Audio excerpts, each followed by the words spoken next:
Michael, you remember me from the last time you and I talked about a week ago? You see this camera over here, you're going to have to say yes so that camera can take down everything you say, because that camera can't take down something when you shake your head. Can you say yes for us? Let me hear you say yes. Yeah. Oh, that's pretty good. How about a little bit louder than that? Yes. And we talked about what happened on the 13th of May. You remember that? Yeah. Now, Michael, do you know what it is to tell the truth about things? You're going to have to say yes. You can't shake your head. Okay. And what does it mean when you have to tell the truth about things? Don't lie. Don't lie. That's right. And do you know what happens to people who lie? Yeah. What happens to them? They get hurt. They get hurt.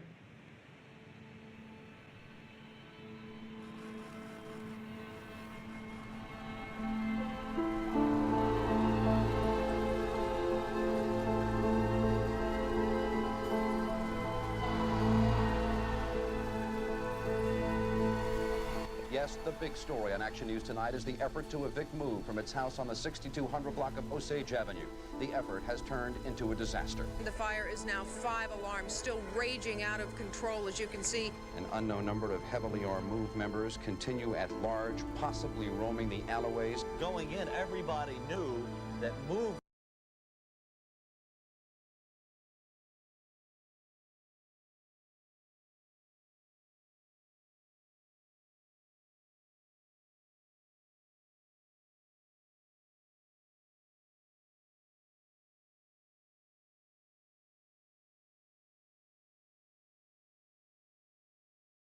helicopter. Nobody around here has ever seen anything like this.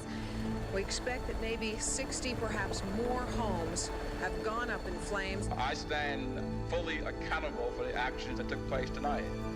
How did an attempt to arrest Move members become an inferno that killed 11 people and destroyed 61 homes? You can call the group reactionists, revolutionaries, terrorists. There was a decision to let the fire burn.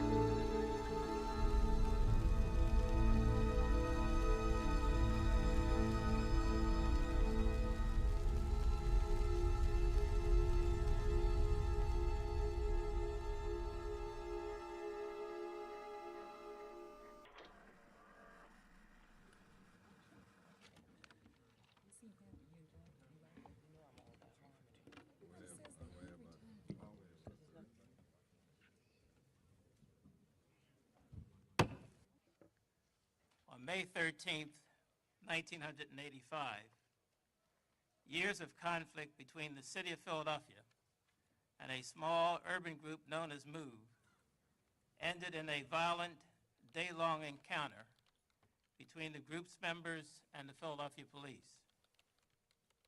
It was one of the most devastating days in the modern history of this city. Before we call the first witness, I want to tell you about this special commission.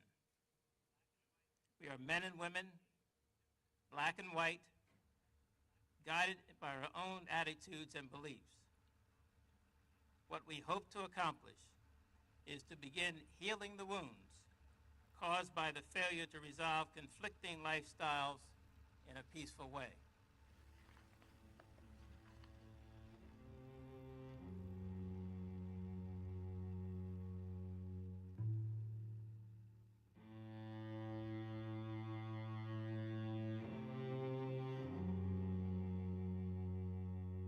Six, 5, 4, 3.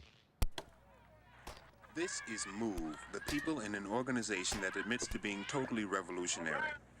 For the past 4 years, they've lived in the Powelton Village area of West Philadelphia, often running into conflicts with police. Their personal appearance has brought stares and some expressions of disapproval from the community, but it is what they do that counts, not how they look. In everything from work habits to child raising, Move is revolutionary. I was indoctrinated with a philosophy in the Panthers that revolution only meant picking up a gun and going out and murdering somebody. I never thought that revolution consisted of revolutionizing myself to get away from the things that caused me to want to revolt.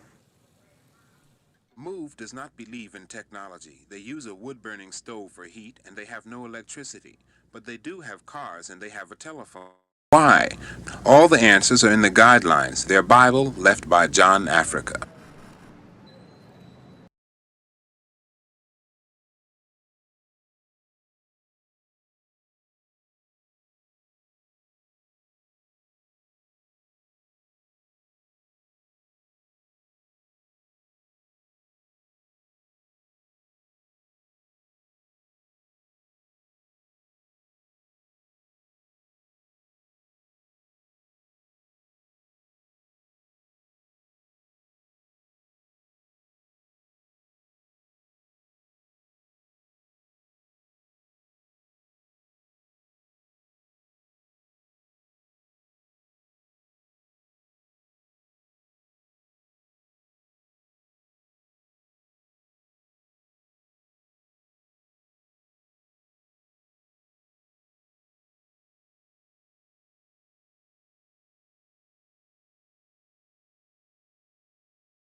Ms. Sims, describe for me what the philosophy of MOVE was. What did John Africa teach with regard to the society in which you found yourselves living? You're asking what was being taught? Yes, ma'am. Okay. The absolute truth. We were being taught about this system, the corruption in this system, but mainly it was just the absolute truth. What John Africa did was expose the lie in the system, uncover it. Could you describe what you mean by the word the system, please? The system, the establishment, you. Philadelphia is a tortured city. Trash piles up at the curb line. Kids are afraid to walk to school. Abandoned homes pockmark the ghetto. Philadelphia needs a strong man for a tough job. Philadelphia needs Frank Rizzo as mayor. A small vocal minority among us seeks to destroy the heritage of 1776. We must be ever vigilant that this minority does not impose its philosophy on the unwilling majority of Americans. In their vigilant effort to maintain close contact with Mother Earth, the MOVE members are breaking up the cement of the sidewalk around their property. But you have to have some kind of standard for your organization here. Yeah, life. You just but you are not animals. I mean, why not? I don't want to be personal. Well, no, wait a minute. Why not? See, we are animals because our reference is no different than the reference of animal. There's only one reference, and that's life. That's what MOVE is about, life, truth. But man, that's our religion. I'm saying this is what we're taught by founder John Africa. We see John Africa in the same way that people saw Jesus Christ because of his carpentry, because of his simple way of living, and so forth. Now we know that John Africa is the man who can explain Jesus Christ. When Reverend Audrey Bronson wants to practice her religion, nobody beats her up.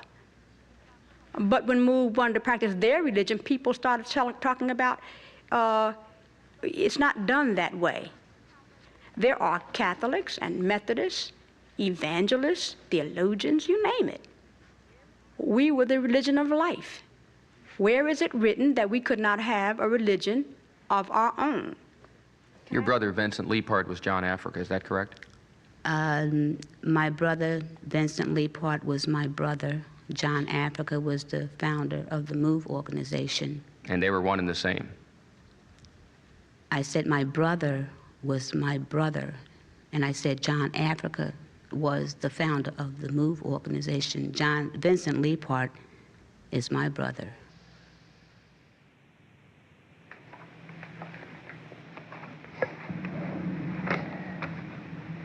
When Michael was about 2 years of age, he was taken by his mother to a residence occupied by members of an organization called MOVE, and Michael was subsequently given the name of Bertie Africa. Michael Ward was, of course, no more a member of MOVE then a child of Republican or Democratic parents would be styled by a particular party label. He was throughout an absolutely innocent, guiltless, and under the circumstances, vulnerable child and youngster. I will not hallucinate, fantasize, speculate about my direction, and I ain't gonna have you to do so.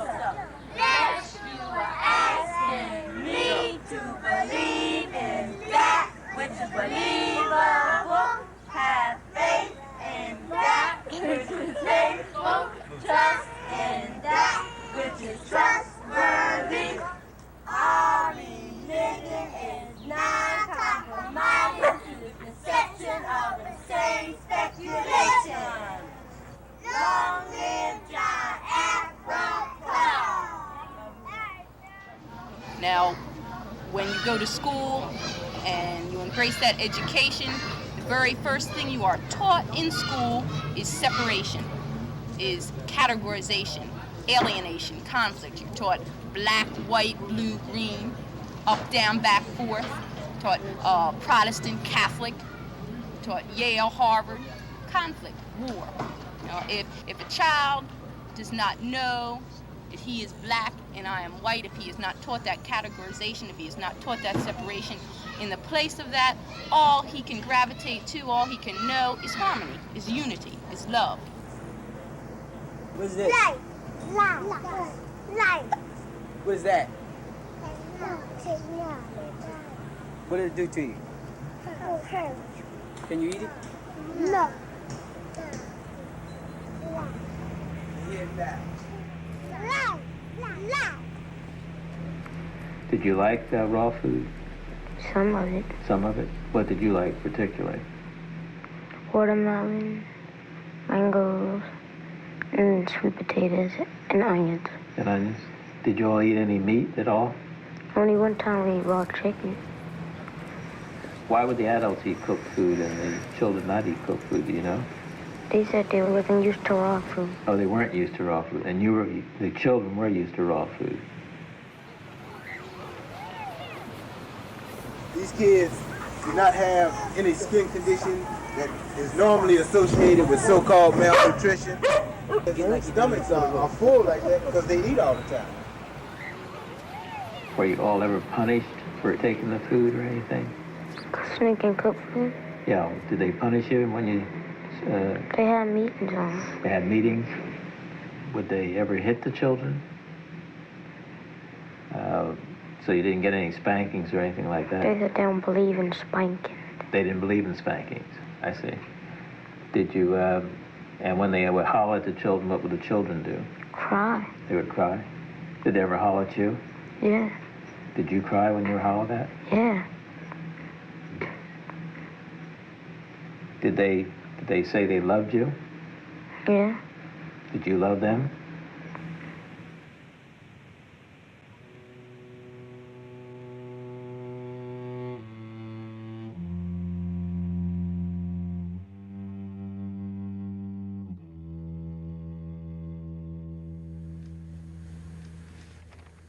I came in contact with MOVE back in 1974. We had a number of rap sessions with youngsters in terms of trying to offer a different point of view. Did they appear to you to be violent at all? No, it basically appeared to be a progressive political organization, pretty much concerned about the issues that impacted on the black community. Officer Cressy, was there any indication that you were aware of that the MOVE members were potentially violent? Other than being vocal, no, sir. I want to put out one thing. Like, you may hear me use profanity, but it is impossible to describe a maniac, a profane, obscene, pornographic freak without using profane words. Motherfuckers.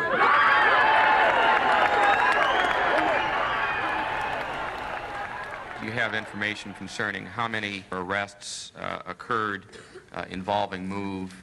There was 141 demonstrations. There was 97 court cases. There was 8 meetings. and there was 193 arrests. I have just as much right, and my brother got just as much right to speak as you. So what you doing arrogantly gaveling us down? This is not a forum for your political views. What is it? Do you understand that? Do you understand that I was brought here because of my beliefs, because of my views? I object. I think the witness at this point is badgering the judge. They were, in fact, telling the truth in the courtroom, and because the judge could not dispute it, because the judge had went to Harvard and Yale and Cornell to learn what law was, they could not understand how a people could stand there looking as they did, but yet knowing more, in fact, than they did. And this called for many contempts, many beatings in the courtroom. And it was like a repeat over and over again. Officer Cressy, directing your attention to approximately March 30 of 1976, what, if anything, occurred during that time period with regard to MOVE?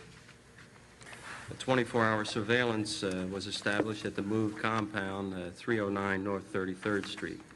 Around the same time, was there any situation that arose with regard to an infant? Yes, sir. Could you describe that, sir? Okay.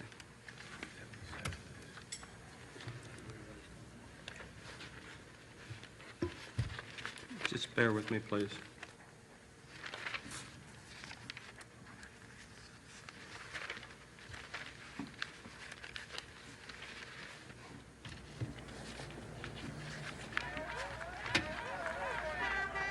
On March 28th of this year, at about 4 in the morning, some MOVE members were returning from one of many sentences in the city jail.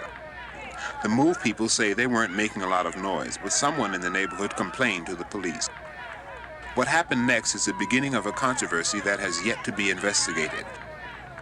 Somehow, an argument led to a scuffle. Police reinforcements were quickly on the scene, and MOVE put up resistance.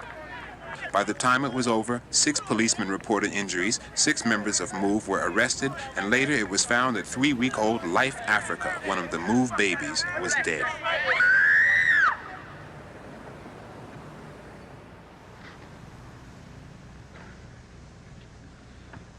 We went upstairs, 2 inquiry reporters there, and we were led into a dark room, and we saw what appeared to be the remains of a baby. And it was their contention that this baby had been killed in a police raid. And subsequent to that, I introduced a resolution to City Council calling for an investigation. It never took place. And I felt at that time that the MOVE people were being harassed and that it was a racial problem. Shortly thereafter, I received some letters from the people who live on 32nd and Pearl Street. And they indicated that they were displeased with MOVE and they wanted to meet me. And I went to the meeting expecting to see mostly Caucasian people complaining about MOVE. And I was surprised when I entered the home that most of the people there were black people, just ordinary black people. And for the first time I realized that it was not a racial problem with MOVE, but that it was something else that I just did not understand. And then I learned that unless you did everything that they wanted you to do, you were an enemy.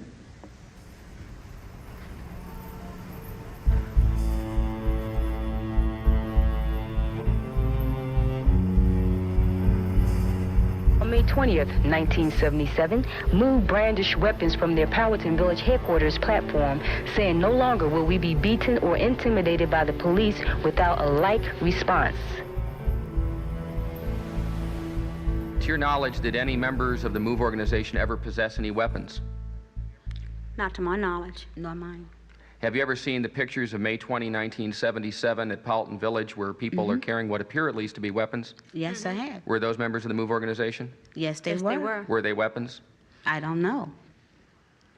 I don't want anyone to think that I'm insulting their intelligence. But when you have anything like that, regardless to what it looks like, If it is found inside of the house or not found inside of the house and it is brought out and it is found to be inoperable, it is found not to work at all, as far as I'm concerned, it's not a weapon. But let me be clear, this can be a weapon, but I'm talking about to the point of a weapon that can fire. It's So just like powder. you said, you know, what appeared to be weapons.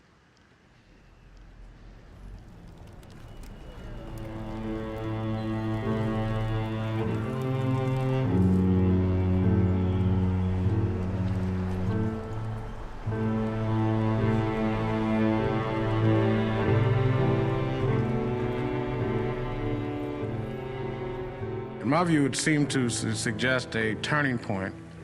It was the point in which it became clear that MOVE, in fact, could become a violent organization, would, in fact, fight, would, in fact, use weapons in order to accomplish their mission. They named the game, and I assure you, they lose.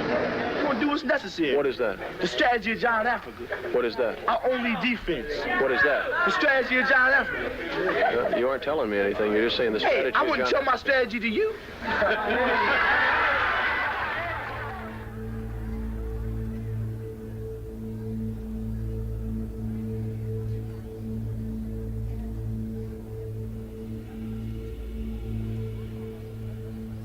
We ain't talking about hurting nobody's religion. We ain't talking about killing off nobody's religion. Rizzo is talking about religion persecution. Don't question the person that's telling the truth. Question the person that's telling the lie.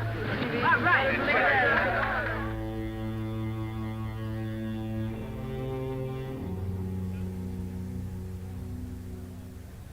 Only in a democracy could they get away with what they're getting away with. If they were in the countries that they represent, like some of the others that were here, the Stokely Carmichaels, the Cleavers, that all ran to Cuba, Red China, Africa, you name it. But they were very anxious to get back here because they couldn't do what they do in this country, in the countries whose doctrine they represent.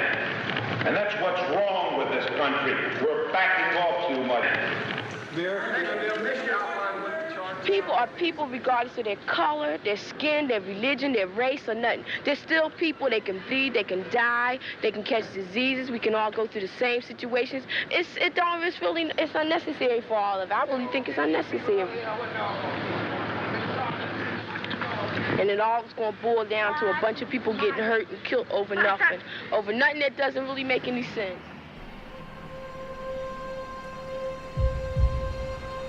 At 6:10 a.m., Mayor Rizzo finally, after 15 months of confrontation, used the force he'd threatened all along. The police will be in there to drag them out by the backs of their necks. They're going to be taken by force if they resist. If the police come in here with their hands, we'll use our hands. If they come in here with clubs, we'll use clubs. But if they come in here shooting and killing our women and children and our men, we will shoot back in defense of our lives. I've learned one thing as a policeman: you never underestimate your opponent. You always get in there faster with more than's necessary, and you overpower them.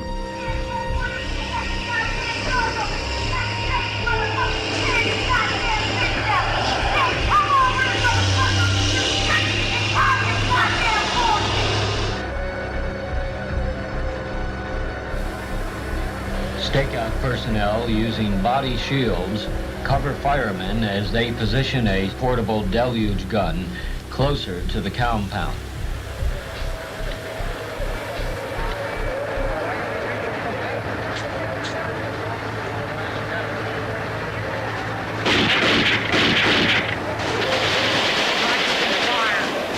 Officers and firemen are wounded by gunfire. First deluge gun goes out of control.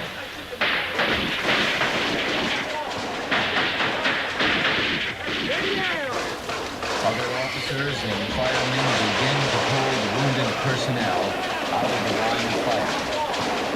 Officer Ranch, shown here lying on his back, has now been mortally wounded. Officer Hessen, also wounded, crawls over and attempts to shield Officer Ramp.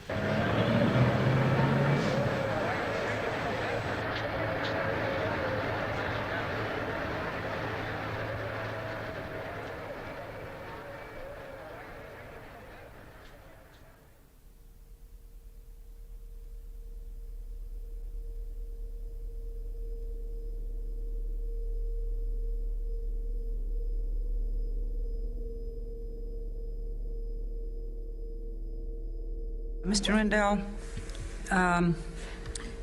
did you consider the MOVE organization to be a terrorist group? They had demonstrated a past history of violence.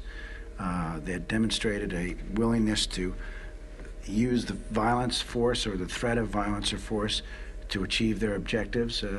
It was almost difficult, if not well-nigh impossible, to deal with them on any rational basis. That their stated goals as a group that was a back-to-nature group were frankly a bunch of bull. People who have killed one person, injured several others, people who threatened to blow up people's houses, people who threatened to shoot and kill neighbors, police, elected officials. I think that's a pretty adequate description of the word terrorist.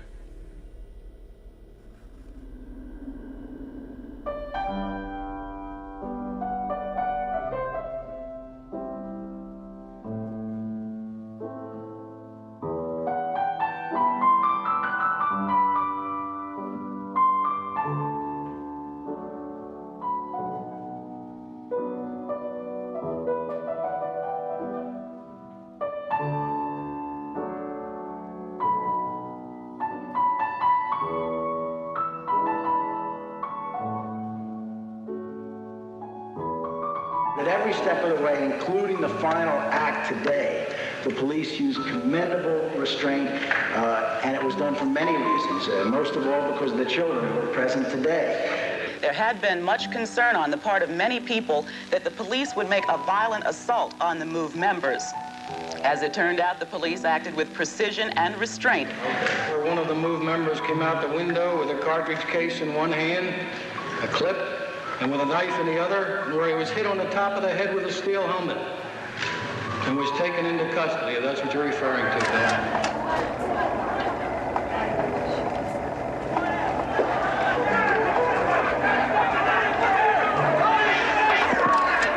He's hitting him.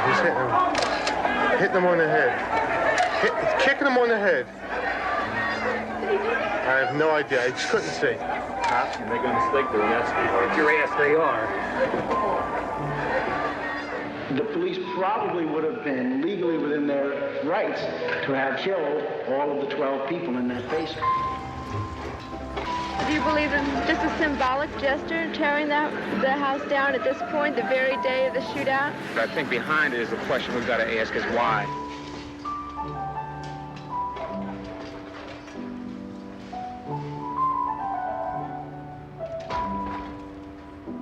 There was a suspicion that some shots had come from elsewhere. Walt Hunter from WCAU, by the way, swears that a shot was fired going in this direction.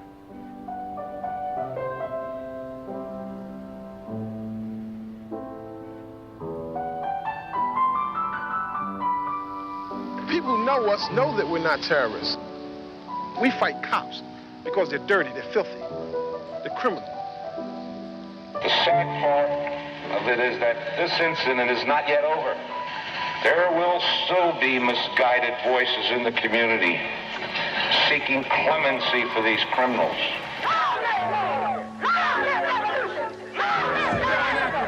It's the MOVE organization.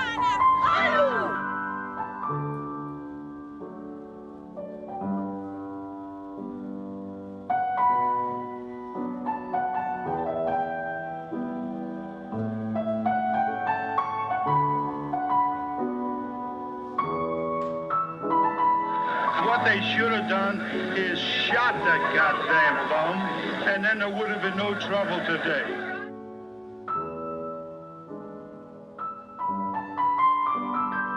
This police department in Philadelphia could invade Cuba and win. What I'm saying, Tom Snyder, is that we are now trained and equipped to fight wars.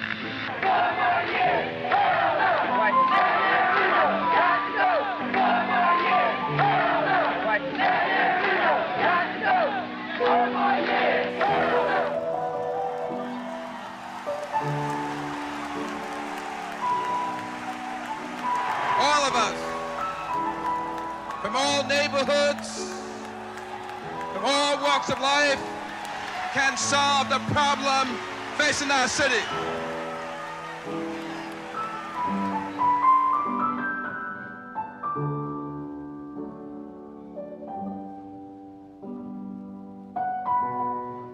Leapart was asked how he felt when the verdict was read.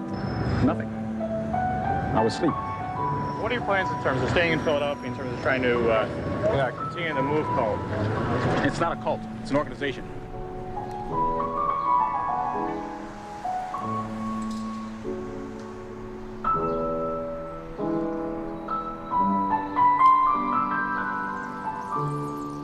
When you appear to be different, you become angry and you will do things out of the norm.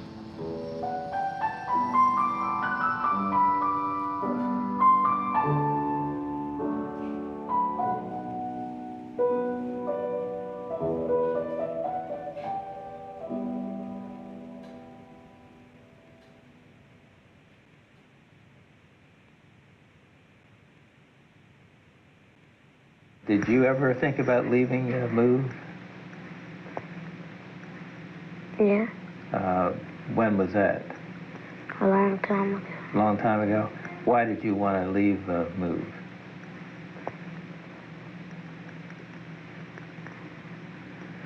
Because we couldn't do what other kids do. You couldn't do what the other kids did?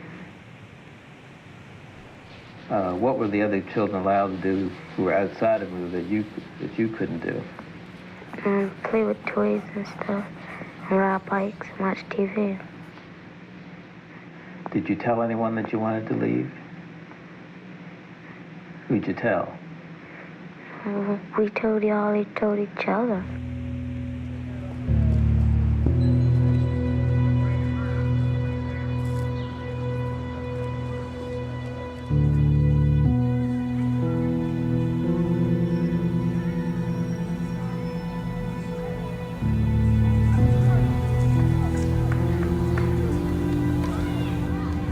This is a blue-collar neighborhood.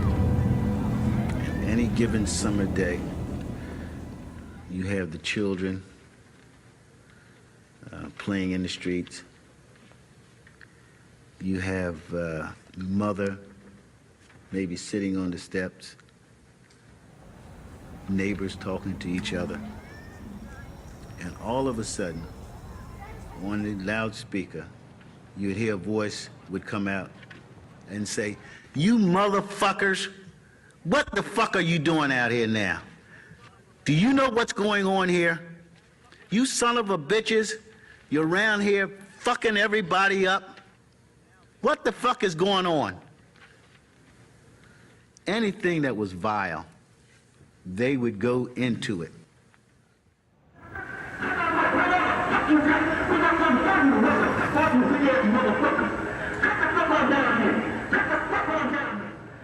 The filth, it was unbelievable.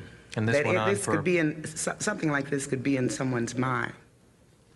It's one thing to be 2 blocks away and hear it, but to live right next door, full blast in our bedroom.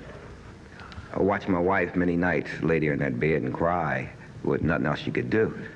I think that what we really hoped for was that some kind of way the city would find a way to deal with this situation.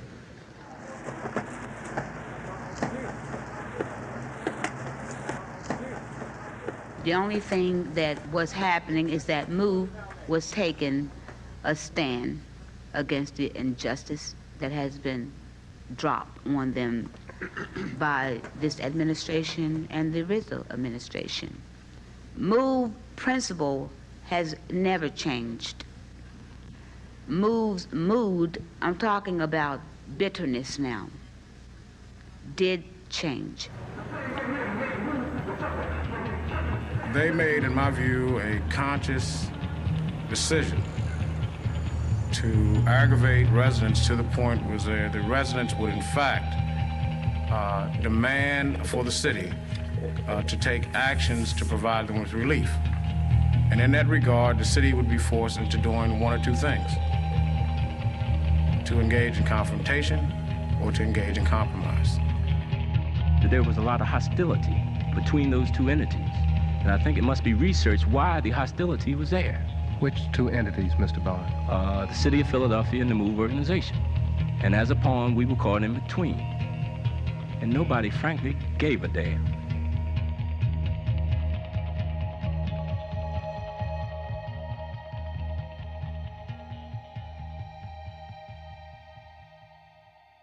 I met with 15 residents on Osage Avenue on Memorial Day, 1984. At that meeting, I said to them that I will research as to whether or not there is a legal basis for the city to do something about the problems that you have brought to us, but also pointed out to them that the mayor does not have the authority because he does not like, the neighbors do not like, the way someone lives, to simply go in and evict the people from the house, that we don't have those kinds of options in this democracy.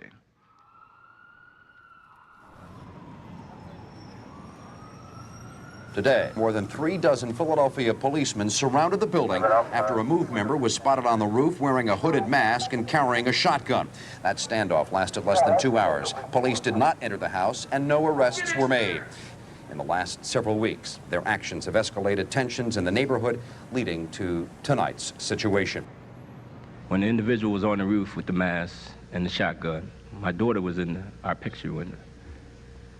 And she said, "Daddy, what is the man doing on top of the roof with the gun?" And I didn't have an answer. She asked, "Isn't that against the law?" And I said, "Yes." Well, I don't know how you can say that for a certain group of people the law applies and then another group of people that same law doesn't apply.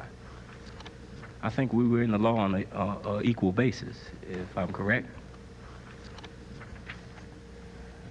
You would see them dragging logs from the park up the street. You could see the line, you know, in the street from the, I guess, the oil out of the trees that they would drag up. Wood would be stacked up in front of the house of 6221. It was so much of it that we requested that they do something with it. What was the response to that request? They responded and put it on top of the roof.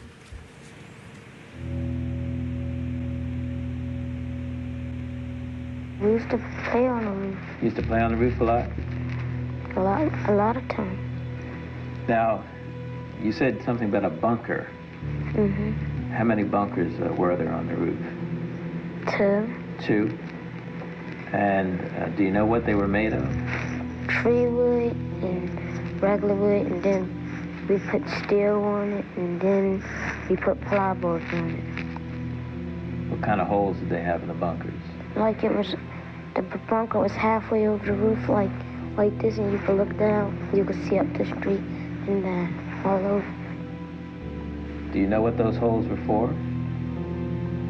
They said for shooting holes.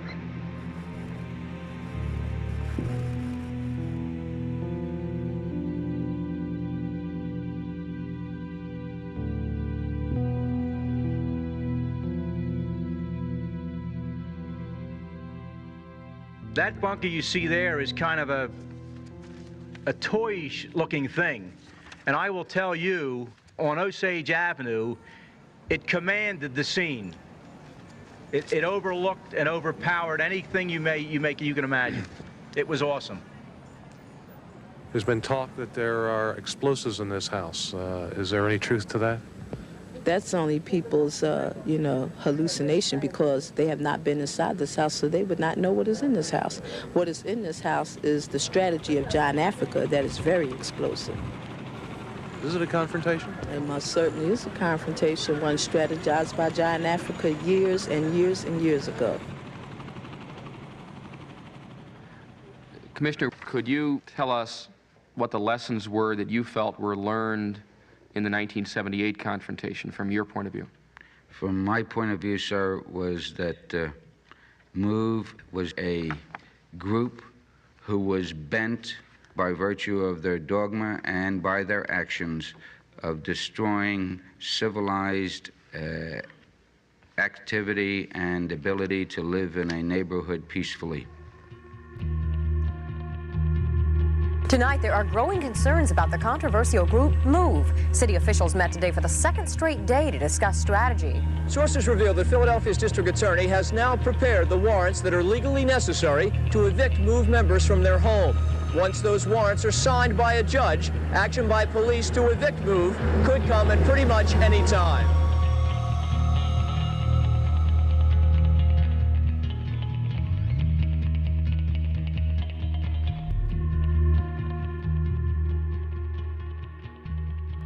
Do you know a police officer by the name of Dolores Thompson? Yes, I do. Do you recall telling her that your son Frank was ordered to attack you, that you were beaten until you started to vomit violently, that Frank then placed a pillow over your face and asked John Africa if he wanted you to be cycled or killed, and that John Africa replied, "Not at this time"? Did she tell you that I said that? I have her report of that conversation, Mrs. James. Okay. Well, then were you satisfied with what she said? I'm asking you. Okay. I'd heard rumors to the effect that my son had beaten me. I've also heard rumors to the effect that Wilson Good put his wife's jaw in a pulley, that he beat the hell out of her. Will you ask Mayor Good that when he comes in here, if he in fact beat his wife? And if not, why not? If it is relevant that my son beat me or whether or not he did beat me, then I would say it is just as relevant for you to ask Wilson Good when he comes in here, did he beat his wife? I don't think you're going to ask him that. I really don't. But you should if you feel that it is relevant. Mr. Litton, I just want to make it clear in my mind so that I understand. Am I to assume that the bomb was dropped on MOVE people because Frank beat his mother? Ma'am, we're trying to find out what happened, and we'll continue asking questions. Okay.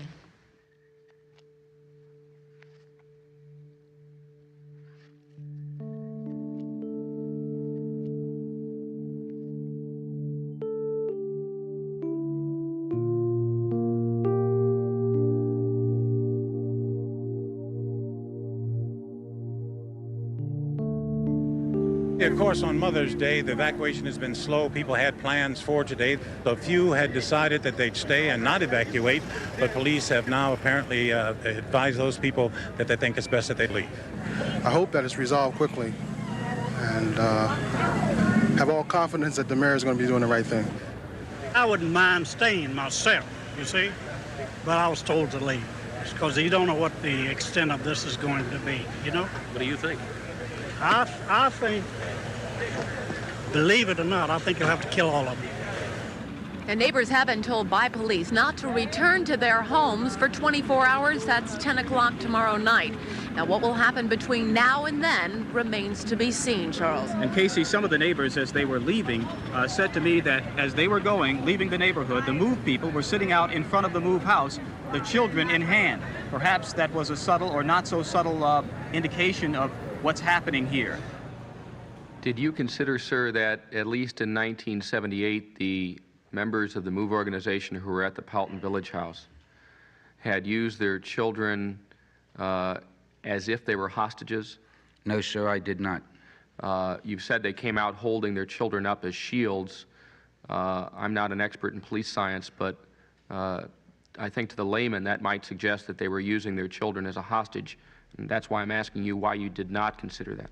They were using them simply as a ploy, and using that philosophy, that feeling that we had for the sanctity of children and everyone else to our disadvantage. I do not want to wake up tomorrow morning and find myself short one son. Because if this thing kicks off, you're going to have bodies thrown every which way. You're going to have children killed, and you're going to have adults killed. I am very much afraid you're going to have blood-soaked streets. Every one of us knew that there was an extraordinarily high likelihood that someone was going to die. We didn't know whether it was going to be a policeman. We didn't know whether it was going to be a fireman. We didn't know whether it was going to be a MOVE member. The worst dread of all was that it was going to be a child or a neighbor or a bystander. I don't know if anyone on this panel has ever had the responsibility of saying go to a plan that you know is going to cost human lives. Until you've done that, it's very difficult to to gauge whether the city officials were right or wrong in what they did. Did you all have meetings where you would discuss what to do if the police came? Not us. Not the children? How about the adults? How about the grown-ups? They used to be upstairs by themselves when they had their meetings. When they had their meetings? How often would they have their meetings? A lot of times. A lot of times. Did you ever sit in on, were you ever in any of their meetings? Did you ever know what went on in those meetings? What is a confrontation, do you know? Like it was. What happens when you have a confrontation? When the cops come and stuff.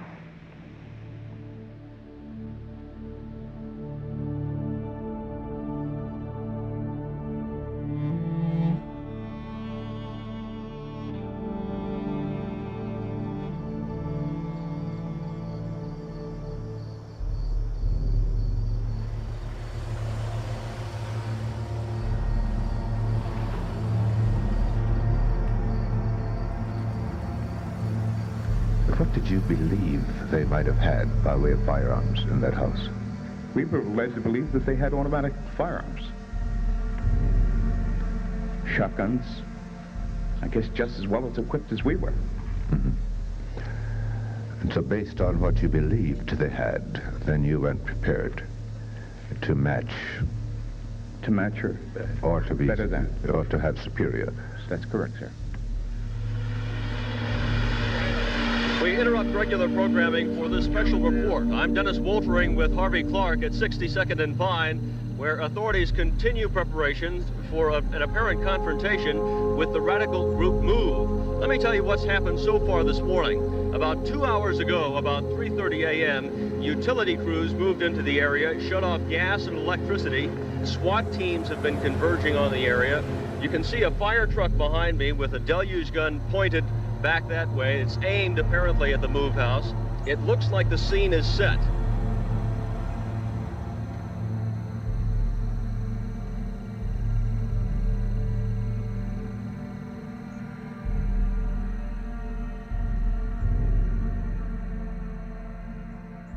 I got on my stomach, and with the bullhorn, I read the message. And to be quite frank, I was sweating it out. What did Commissioner Sambor say, do you know? He was telling them to come out. Could you hear him saying that?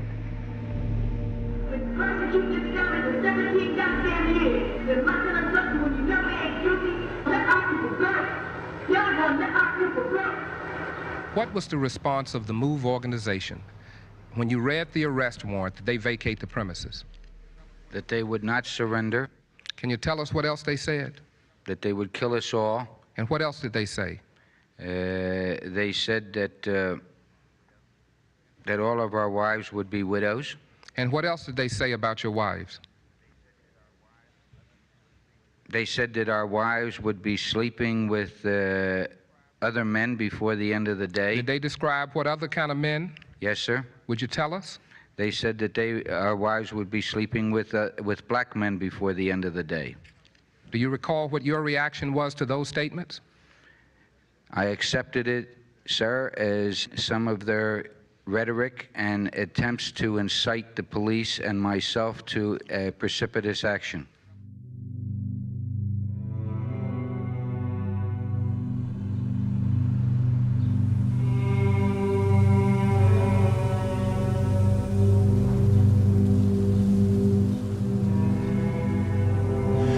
Went in about 5 minutes to 6. Just 4 minutes ago, they pumped tear gas in, which is in the area. The police began a deluge, which you can see here. That water is actually being pumped in about probably 50 yards into the MOVE compound. As you can see up the street, Tommy, if you just pan up there, it's a very surreal kind of scene. Very calm men standing around. As the cloud of tear gas, the haze kind of begins to lift. Here comes some more tear gas down Addison Street. This apparently has expanded to include the entire square block. Perhaps when the cloud clears, we'll know a little bit more. was the plan for May 13th, 1985?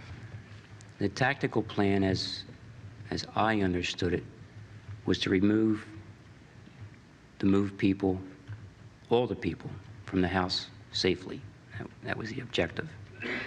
It was to be done by causing a diversion on the roof, inserting the insertion teams on either side of the properties, and by them and inducing an amount of CS gas in a sufficient concentration to make those people come out of the house. The police presence here is not like it was the last time. This is being handled almost entirely by the stakeout unit. There may have just been a gunshot. The gunshots are starting right now. It sounds automatic fire, Steve. There's quite a bit of it. We can't tell, Steve, at this point exactly where the gunfire is coming from. It feels hard. Okay, Steve, at this point, we're being forced to leave our position. All right, Harvey. We'll get back to you as soon as we can. The police are now moving Harvey Clark and Charles Thomas. Who shot first? They did. How do you know? Because I was there. I understand that. Did you see muzzle fire? I'm just trying to determine how you have that knowledge. No, sir, I did not, but one of the other teams reported that they were receiving hostile fire. Did it sound like automatic fire to you? It did, yes, sir. And I take it you're familiar with the sound of automatic weapons fire? I've heard automatic, yes, sir. Pat, as you can see, we have reestablished our live signal. Tremendous bursts of gunfire have rang out in the area of the 6200 block of Osage Avenue. Walt Hunter has joined me. And Walter, what have you learned? We have heard several popping sounds here indicating the gunfire is getting much, much closer. We don't know if the guns you're hearing are police guns, move guns, or other guns. About the only thing we can confirm for you at this point is that clearly, based on the nature of the shootout we're seeing here this morning, Move did have some weaponry either in the house or nearby.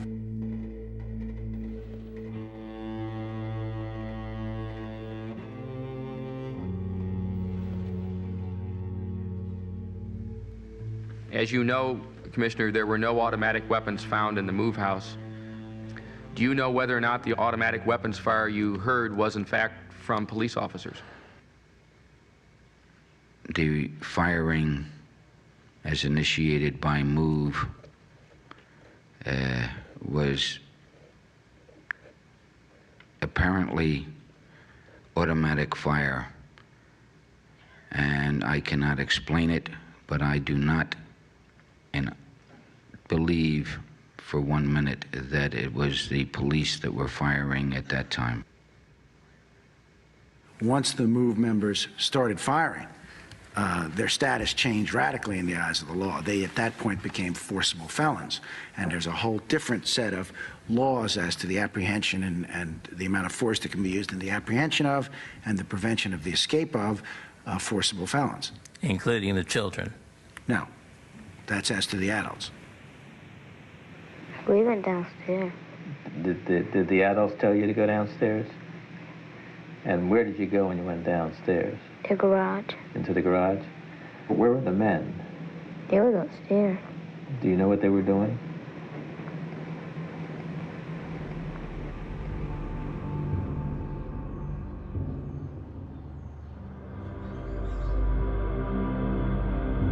Now, we know that the children wasn't doing any shooting.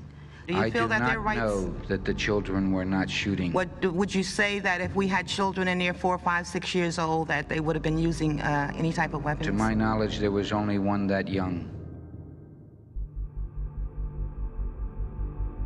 We would like to tell you that the shootout is over. We cannot say that definitively. We can say there has been at least a 15 or 20-minute break in the gunfights. Here comes a police car racing in right now at this moment.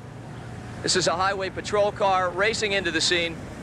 We don't know what this signifies. We'd like to tell you it's over. We really can't right now. There has been a pause. There are indications that what has been a tremendous gunfight is over. Looking in the trunk of this car right here, there's more gunfire right now. We're going to crouch down. Look, as you were about to say, the police are unloading, as you can see right now. Police are unloading Winchester cartridge shells from the back of a highway patrol car. Do you know how many rounds were fired that day? No, sir, but I will say that we ran out We did not anticipate the extent of the confrontation and ran out, I don't know what time it was, but it was sometime in the morning.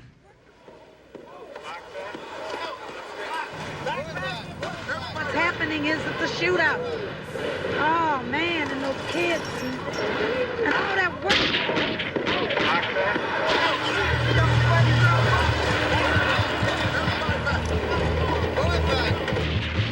The gunfire is as close as it's been since the shootout happened this morning. Let's come closer. Let's come closer and use and crouch down behind the Eyewitness News truck.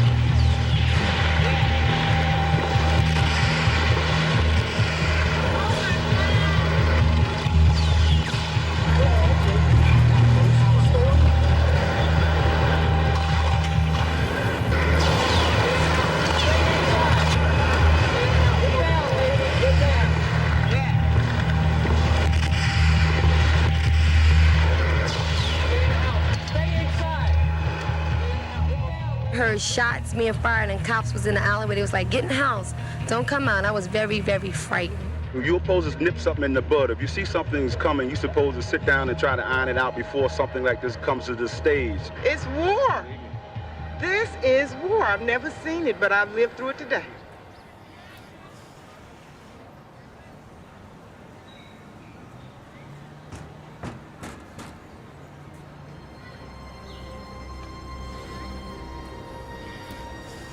This woman, we can't determine whether she is a relative of one of the MOVE members or not.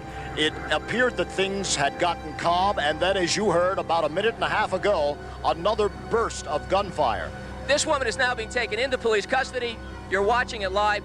They are restraining her. She is hysterical and is clearly upset about what's going on, and they're just trying to get her out of the danger area where we are in the fringes right now.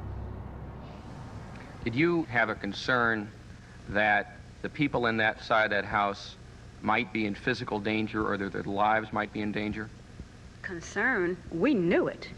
Excuse me, you had 200 boot-kicking, Gestapo-oriented cops out there that day.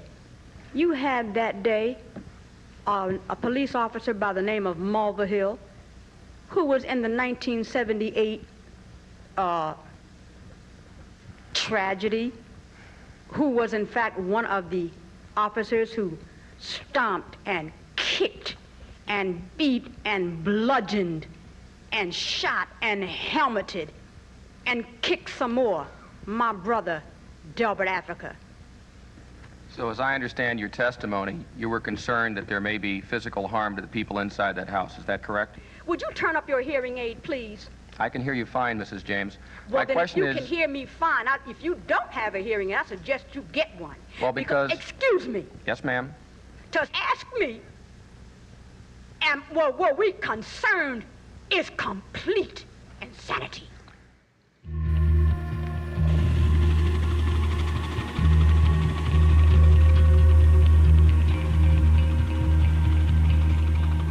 By virtue of the fact that MOVE had construction on the roof that was commonly referred to as the bunker, that gave them complete command of the Osage Avenue access over the roofs, they were in an enviable tactical position. The water cannon used during the MOVE standoff today shoots an estimated 1,000 gallons of water a minute. Sources say the purpose of the water is threefold. First, to disorient the people inside the house. Secondly, the water increases humidity, which makes tear gas more effective. Thirdly, the powerful water pressure could cause the house to collapse. If that plan relied solely on the ability of our equipment to knock the bunker off, they knew very clearly up front that we cannot guarantee that, sir.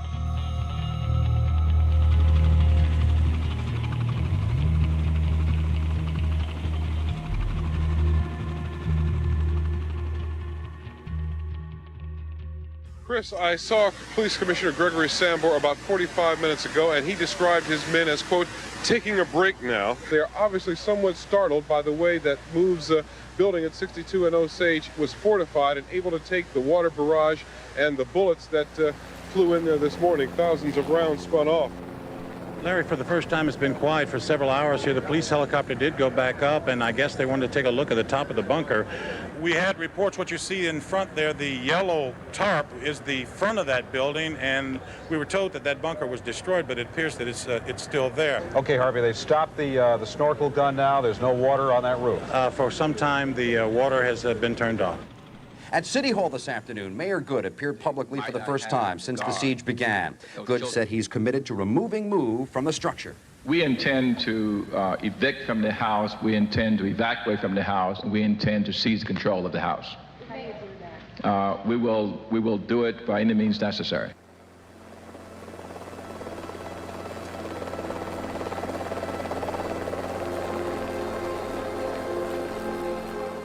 Something is starting to happen. There is the fire engine has fired up again. Its engine is on for the first time all afternoon.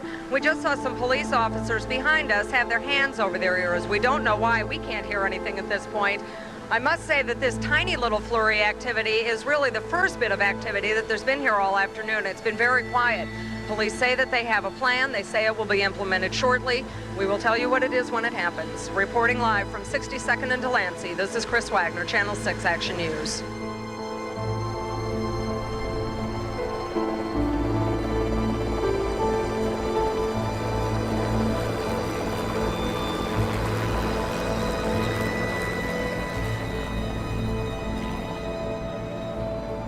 This device that was used, you're calling it a device, I'm calling it a bomb. But did it ever occur to you that this might have been a dangerous device to use in a residential neighborhood? Yes, ma'am. It did occur to you? Yes, ma'am. By not vetoing it, did you approve the plan to use an explosive on the roof? I think that I was fully aware that it would, in fact, be used, and it is my view that you can regard that as an approval of using the explosive on the roof, yes.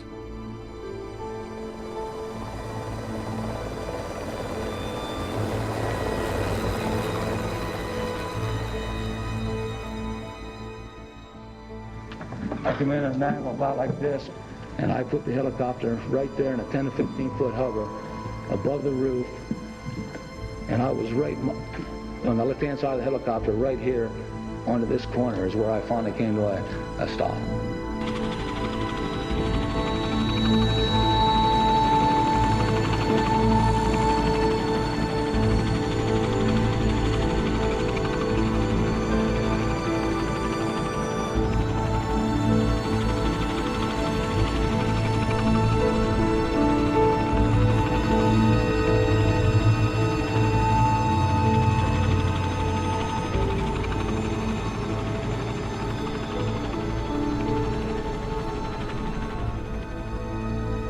You were down in the garage, is that right?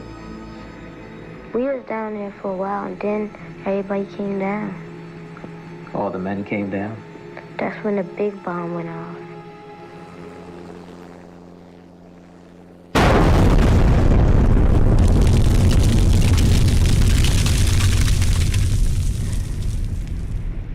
It shook the whole house up.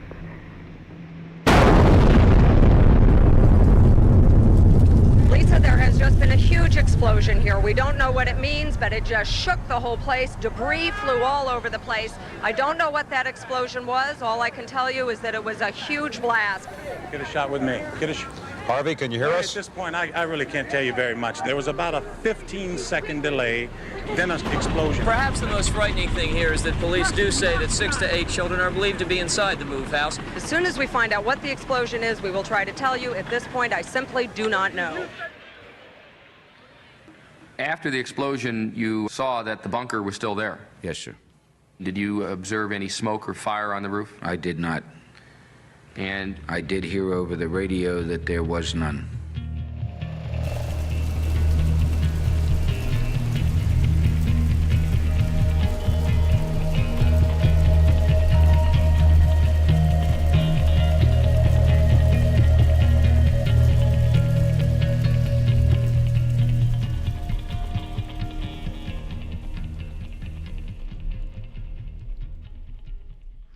It's easy to equate explosions and explosive materials with fire, but that's not necessarily so, because I think we've all seen buildings demolished, and it's used all the time in mining. So I don't think you can just logically conclude if you're going to have an explosion, you're going to have a fire. There's no more smoke, and at this point, looking over my shoulder, the water barrage appears to have ended again.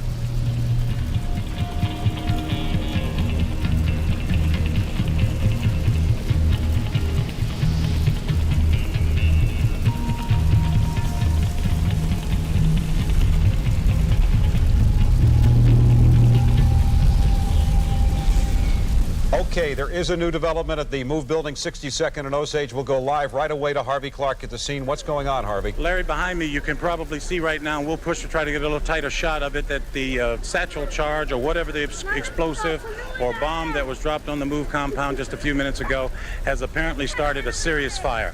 But the two deluge guns or sprinklers that they've been pumping water in from Pine Street are not active now. I wanted to get the bunker. I wanted to be able to somehow have tactical superiority without sacrificing any lives if it were at all possible. Commissioner Sambor said to me, he said, let's let the bunker burn to eliminate that high ground advantage and the tactical advantage of the bunker. And I said, yeah, okay. It was not an order.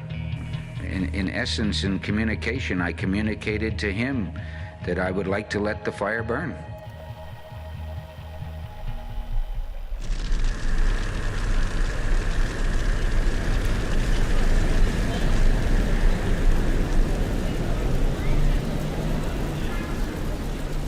Larry, this is becoming a very emotional scene. With me is Janice Walker. She lives at 6217 Osage, just 2 doors from the MOVE house. Yes. And you're afraid that your house may be on fire. I'm sure. It's just destroyed, and it's just not fair. We've been there over 20 years, and we didn't have to go through this.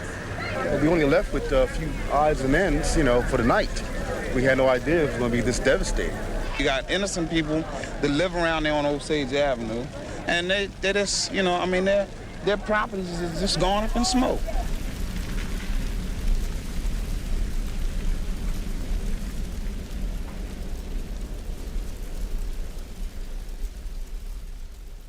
I saw initially a small fire on the roof. I saw what appeared to be as some water coming in. I determined later that that was not water at all, but was basically the kind of snow on my television screen. And after about 5 minutes of watching that, I gave what was my first order of the day, which was put the fire out. You are aware that the mayor has testified that at approximately 6 o'clock on the evening of May 13th, he ordered that the fire be put out. I heard the testimony, yes, sir. Do you know whether or not there had been any order to put the fire out? Yes, sir. Did you convey that order to anyone else? Yes, sir. To whom? Fire commissioner was still there. Question, to whom? Answer, the fire commissioner was still there. Those responses were Commissioner Sambor, sir? Yes, sir. I categorically deny that. I had no knowledge of an order to extinguish that fire.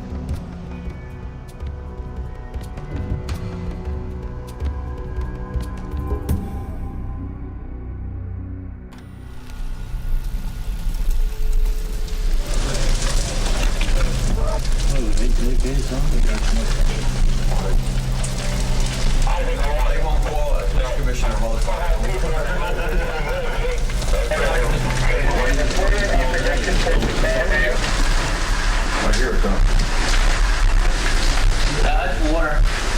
And it hit 17 and 19. Yeah, they're trying to get the fire contained in the MOVE now. Yeah. I don't see anything. Was there any smoke or tear gas in the garage when you were down there? Or was it tear gas? There was smoke and tear gas. Smoke and tear gas?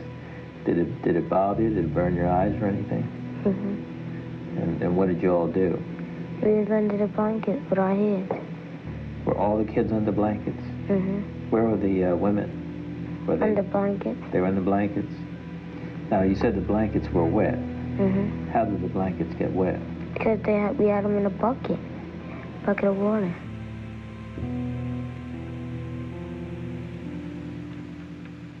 Isn't it true, Commissioner Sambor and Fire Commissioner Richmond, that you, in effect, made a decision to use fire as a weapon in this instance? Absolutely not, sir. Well, you made a decision to let that fire burn until the bunker was destroyed, isn't that right? When you talk about a weapon, you talk about a weapon as being used against probably individuals, and that was never a consideration, nor would I ever use it as a consideration. Well, Fire Commissioner Richmond, what did you understand the police commissioner was asking you to do? I would respond in the same way, Justice Kaufman. There's no one that I know in city government that would use weapons, intentionally go out there to burn those people to death. There's no one that I know of could do that.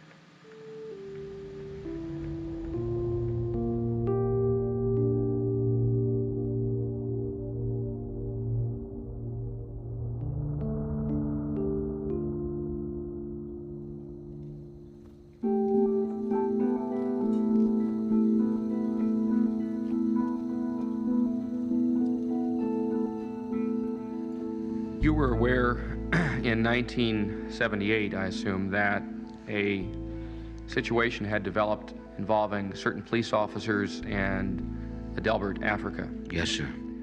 Did you give any instructions as to whether or not the officers who were specifically involved in that altercation should or should not be included in the operation for May 13th, 1985? I did not. Weren't you concerned that there might be some revenge motive which may take the police actions beyond the legal limits? I think there's no question there was, at least on the part of some policemen, residual anger towards MOVE organization or members thereof. No question about that. Would the court reporter please swear in the witness? You solemnly swear to tell the truth, the whole truth, and nothing but the truth, so help you God. I do. Officer D'Alisi, I understand that in 1978 you were present on August 8th during an altercation that occurred with Delbert or Africa. Yes. And Officer Mulvihill?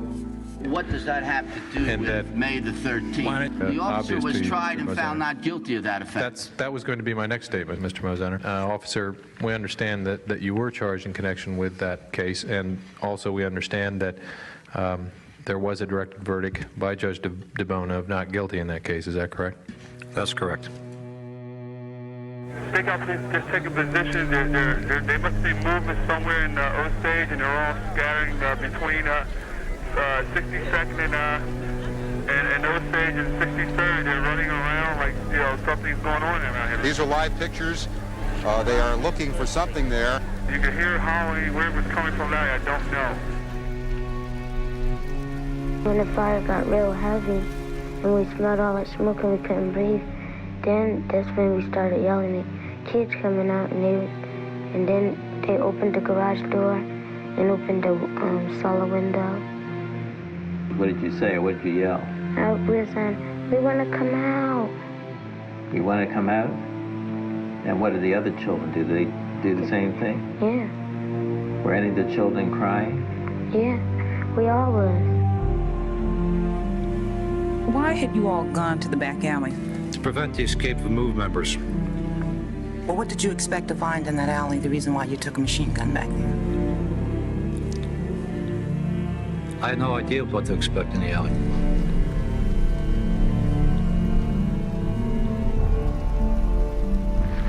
You solemnly swear to tell the truth and nothing but the truth, so help you God. I do. Your vantage point was to the back of 6221, is that correct? Yes. All right. Was there any time that you observed either with your eyes, your ears, people attempting to come out of that house? I heard a female scream, "Don't shoot," coming out. That time, Officer Trudell, who was at the rear window, Officer Trudell said, "They're coming out." If you look carefully, by the way, if you can take a look so I can point to the monitor here, right here is a line of stakeout squad officers. And they seem to be lined up at the ready, waiting for something to happen. They seem to be waiting for something to come out of that house. You say that Rad tried to take Tommaso out? Mm-hmm. He was on his knees, and he had Tommaso around the stomach like that. On his knees, was he crawling along the garage floor? Rad was.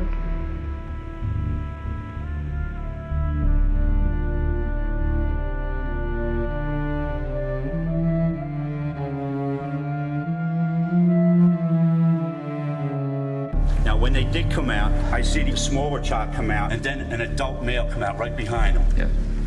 And he stood up and aimed a rifle up in the direction of Officer Barriana's position and fired like 4 or 5 quick shots. Did Conrad have a rifle or a gun when he went out to the garage door? Mm-hmm. What did he use to open the bolt on the door? A big monkey wrench. A big monkey wrench? Are you certain it was a rifle and not a monkey wrench or something of that nature? No, so when this, I know a rifle, believe me. And when this male pointed this rifle up, in other words, I could hear sound, I could see muzzle flashes. Now you say that some shooting started. Could you hear shooting? It was like it was just going after each other, like it was going, bullets were going after each other like. Bullets were going one right after something like that? Yeah. Sergeant Griffith, could you, just by rapping on the table, indicate the sound, the best you can recall of those shots? It was not automatic fire, if that's what you're asking. Okay, could you just try and indicate for me what it sounded like? Did you ever fire your weapons after the bomb was dropped, Officer Mulvihill? No, sir. Officer DeLisi? No, sir. He had Tommaso and was taking him out, and then he started shooting again, and then they brought him back in. Then he locked the thing back up.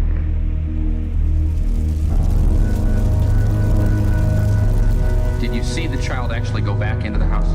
I believe the child went back into the house. All right.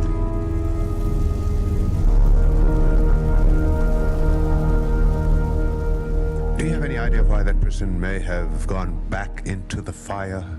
My own idea? What I think? Yes. I just think they went back into that fire, sort of to regroup. Well, just as a human being myself, I'm just trying to imagine myself in that situation. And behind me, there's a raging inferno. And in front of me, there are people who are saying, "Come on out." I'm trying to imagine what would cause me to turn back and run into the fire.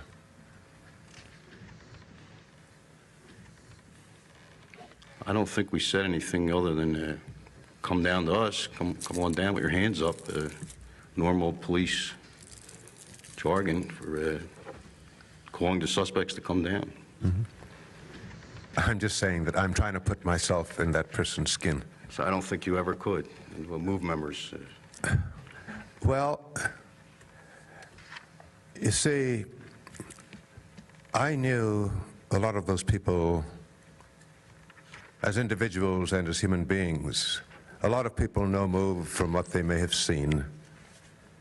But I'd had a lot of dealings with them, and I knew them to be more than Move people. I knew many of them by name as human beings. It's probably a rhetorical question. I don't think you, from the way you've responded, I don't think you can answer that. No, sir.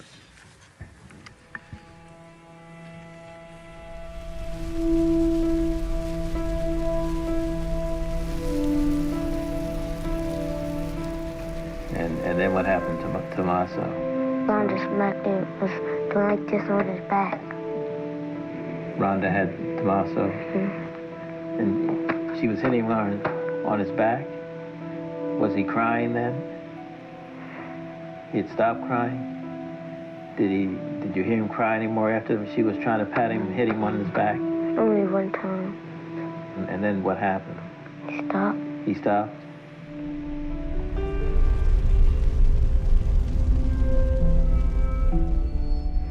And then what happened? I ain't hear nobody, and I just ran out of there.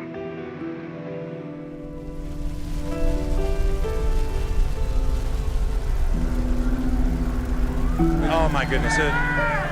Well, Larry, the flames are probably now leaping 10 stories high. It just looked like something was completely engulfed. What you're seeing now is You're flames. telling me that the flames are now leaping high? It's hard.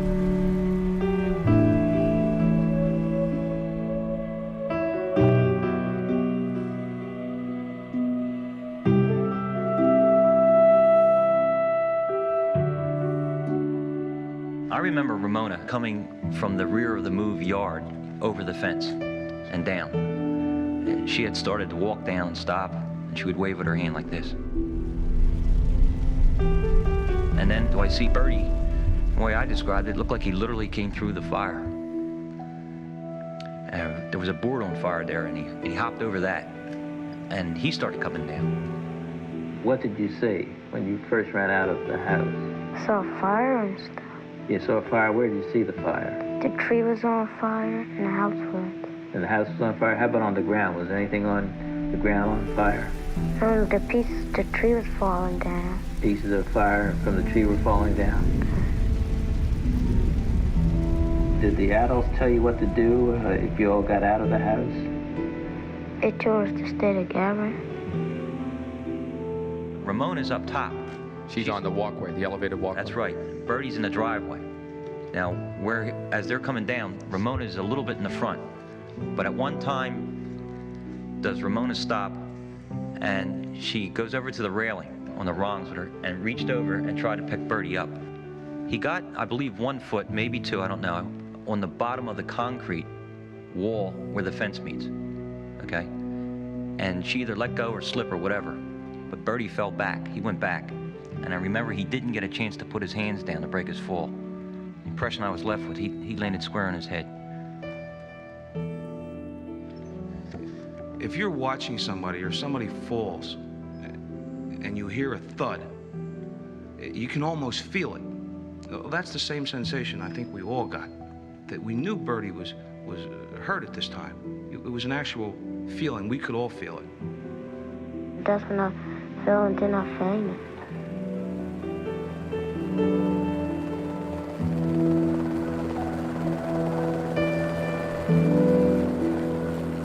I remember Bertie just laying there, not doing anything.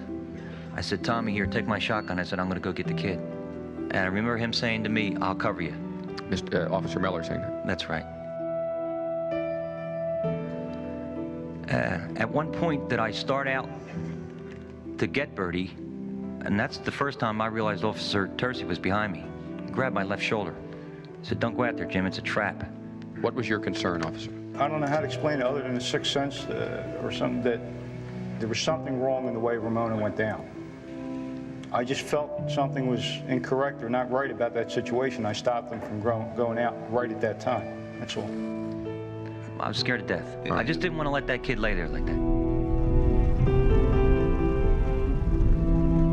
So what did you do? My priorities at that time were the kid. We're trying to say to him, son, come over here, come over here. We're trying to get him to come to us.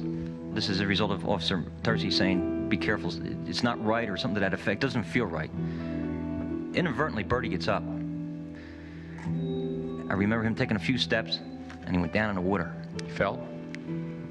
I interpret it as a fall or stumble or whatever. As soon as he went down in the water, at the same time that I seen that, Officer Tercy is right with me. I said, Mike, I'm getting the kid. And he said, I got you covered.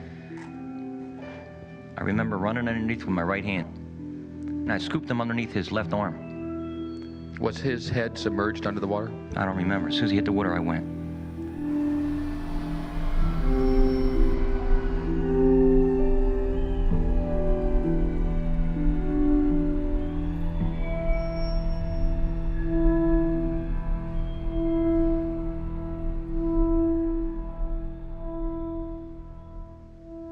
I remember as soon as I scooped him up, He said to me, "Don't shoot me, don't shoot me."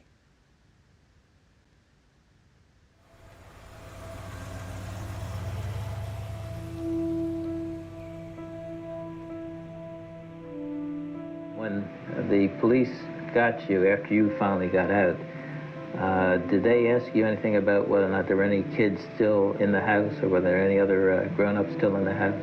Yeah. You said there were other kids still there? Mm. Do you remember who it was still in the house?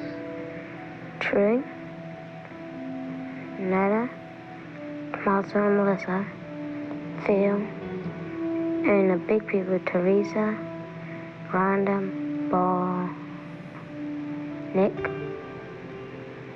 and Rat, and CP.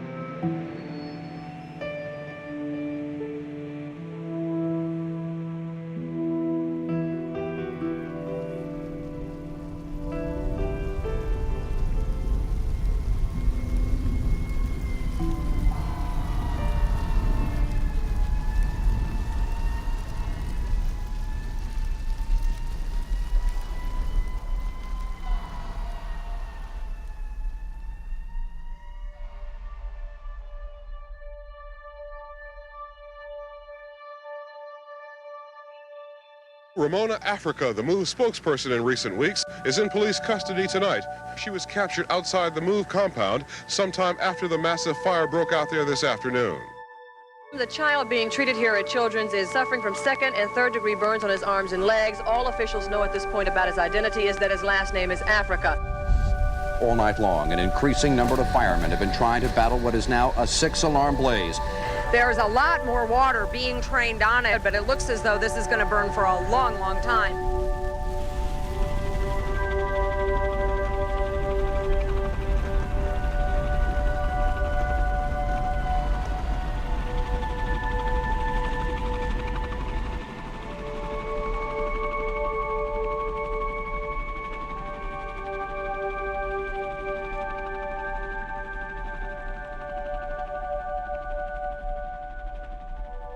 We had a difficult problem.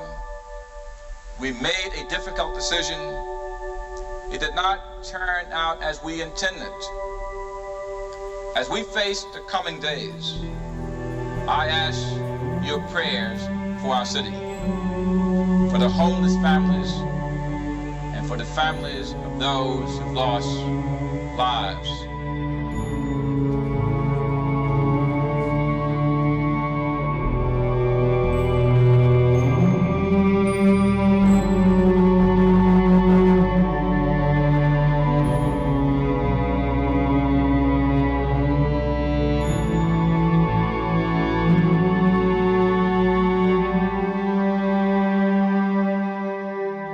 Beginning, MOVE people were the most happiest bunch of people you could ever know. We were a family, peaceful, loving, and in the beginning, MOVE was harassed a great deal. We were beat many, many times. We were jailed many times. And I'm talking about a people who have feelings, who are no different than you or I.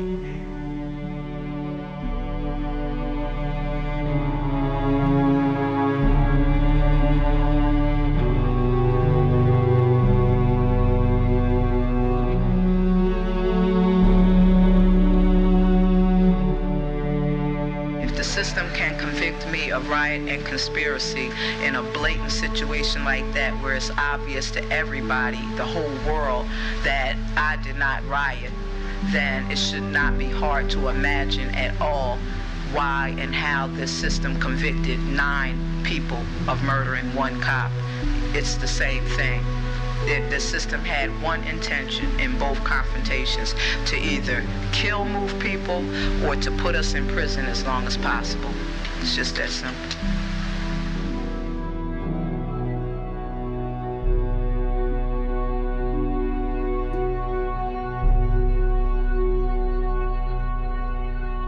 Is it like being in a war?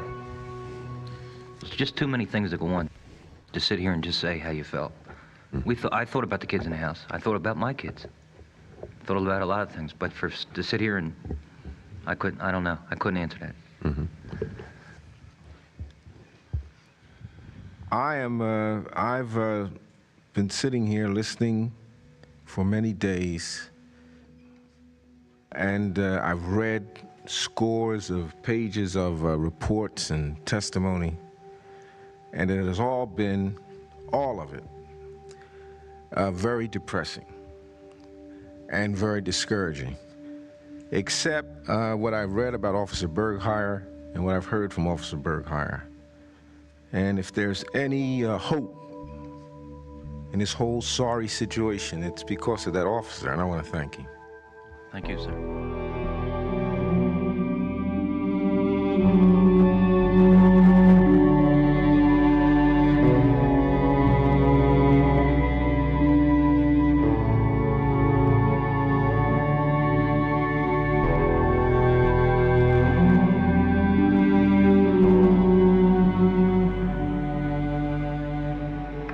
I think you've done such a good job. I'm going to stop my questions now, and I want to thank you for taking all this time to come in here and chat to us. That'll bring a smile to your face, won't it? And I want to thank your dad, Mr. Ward. Thank you very much for your cooperation, and Mr. Schrager, of course. Thank you. This will conclude this deposition testimony of Michael Ward.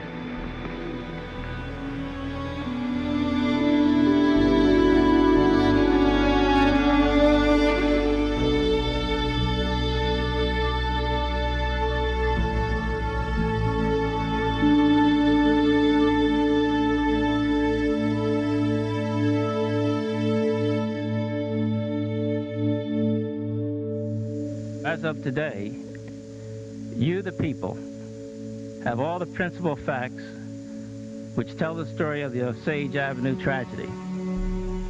Rarely has any community ever subjected itself to a public self-appraisal as painful and necessary as this has been. But we believe that this process is absolutely necessary to prevent such a terrible thing from ever happening again. And now I declare these public hearings to be in recess until further notice.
Good morning.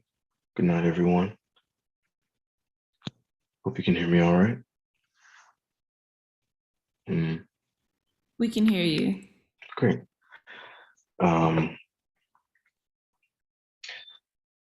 So I guess before we move any further, I just want to make sure there's some space for us to just pause for a minute and collect our thoughts and maybe just catch our breaths, be mindful of our selves and our bodies in the space before we continue further. So take about 20, 30 seconds to do that.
So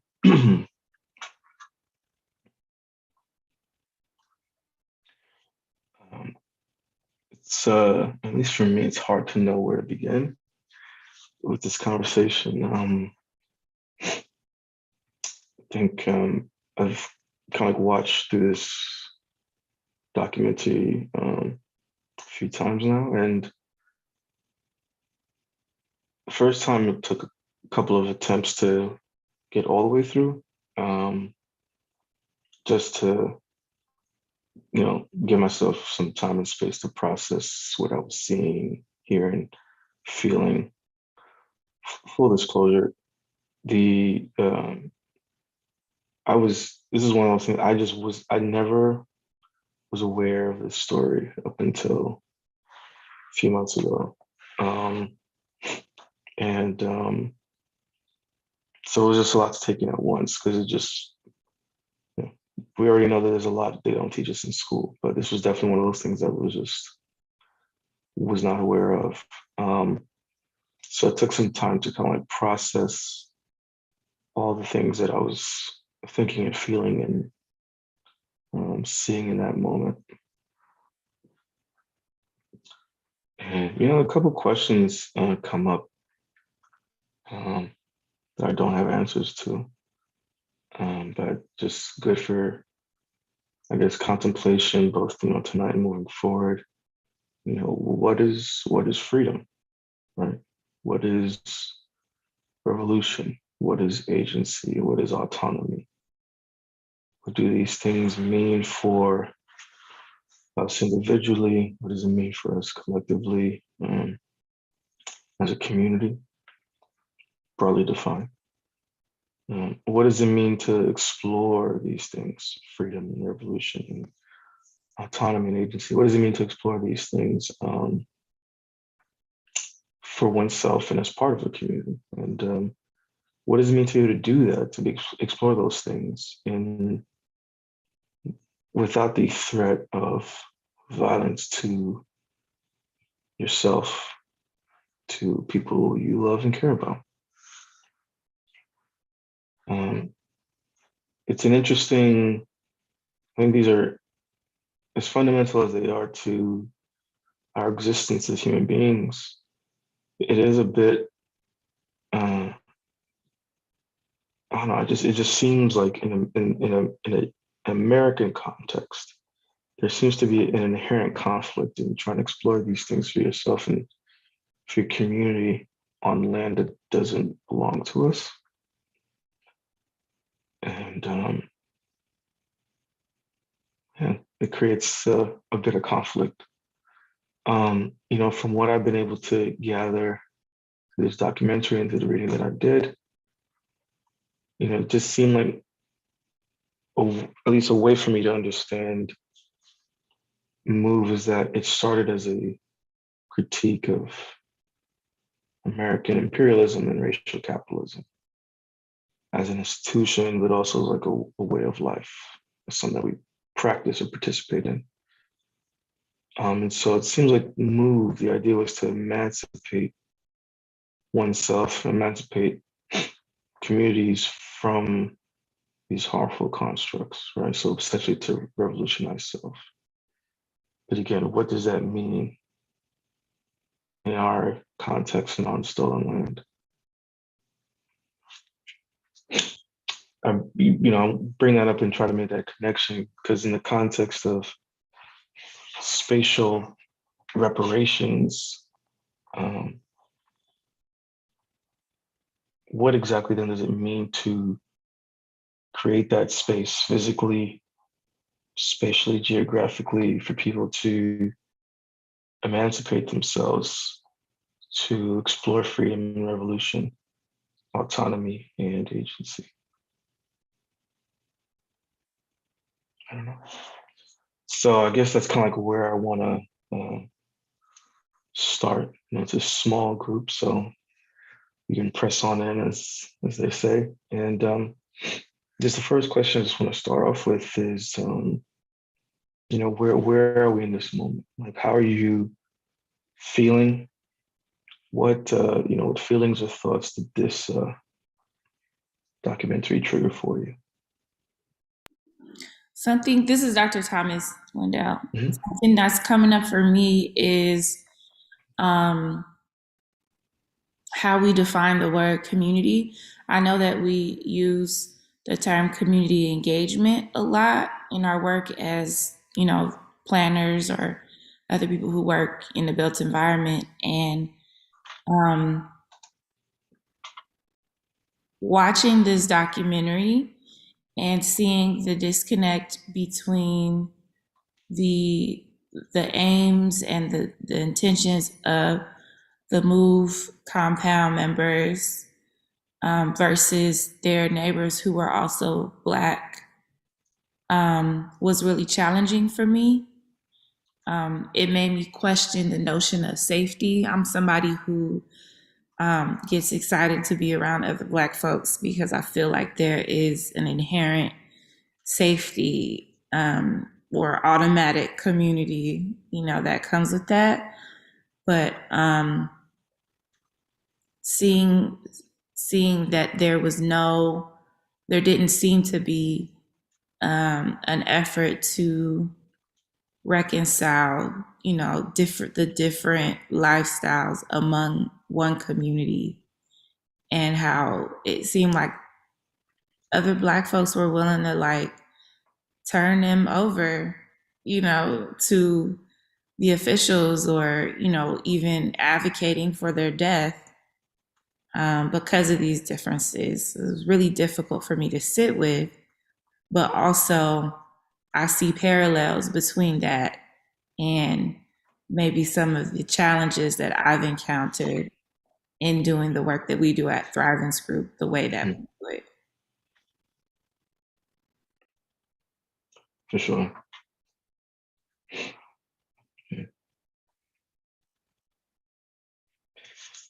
Yeah, I resonate with all of that, what you just said. And I'd have a follow-up question to that, but I just want to pause and just see if there's anyone else who something to share. And yes, so Leah, thank you, Wendell. My young son just asked me why I didn't know about this until recently. I was alive when this happened to the MOVE members. We were focused on apartheid in South Africa. I knew about police brutality in the US and UK, but never heard about MOVE. Yeah. And the bombing that happened of the MOVE compound on May 13th, 1985 was, so I still wasn't born yet. It was about 2 years and change, or 4 I was actually born. But that means, people, my parents were obviously already born, probably were already in the United States. And I don't know, it's just one of those things where it's those 2 pages of history are glued together, or you just I don't know, keep moving forward. Thank you for sharing that, Leah. Any other thoughts about just sort of initial feelings about this documentary and this story?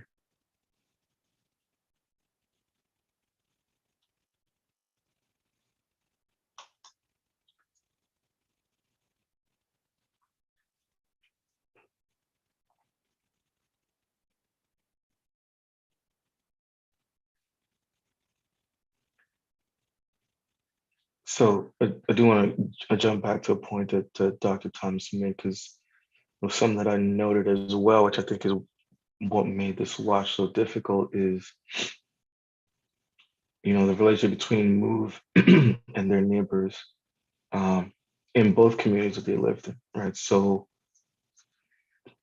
at one point they were in a different part of West Philly, in Powelton neighborhood, and that was prior to the events that led to the murder of, or the death of the officer that ended up with the Movement 9 being imprisoned. The house got torn down and moved to a different part of West Philadelphia. But it just seemed like in both instances there was this disconnect between Move and their neighbors. And you know, I think Dr. Thomas really appreciated you calling out how there seemed to, you know, maybe there was a misalignment between Move's aim, um, or maybe it was just a, I don't know, either, I don't know if it's a failure to or an inability to, but to extend, I guess, a level of grace or understanding to those who were not necessarily part of the organization. I don't know, but it just seemed there was clearly a disconnect, and I think it's one of the things that, for me, was kind of like left unresolved in watching the documentary, and even until now, because I think there's so many things, so many questions that we just do not have answers to. But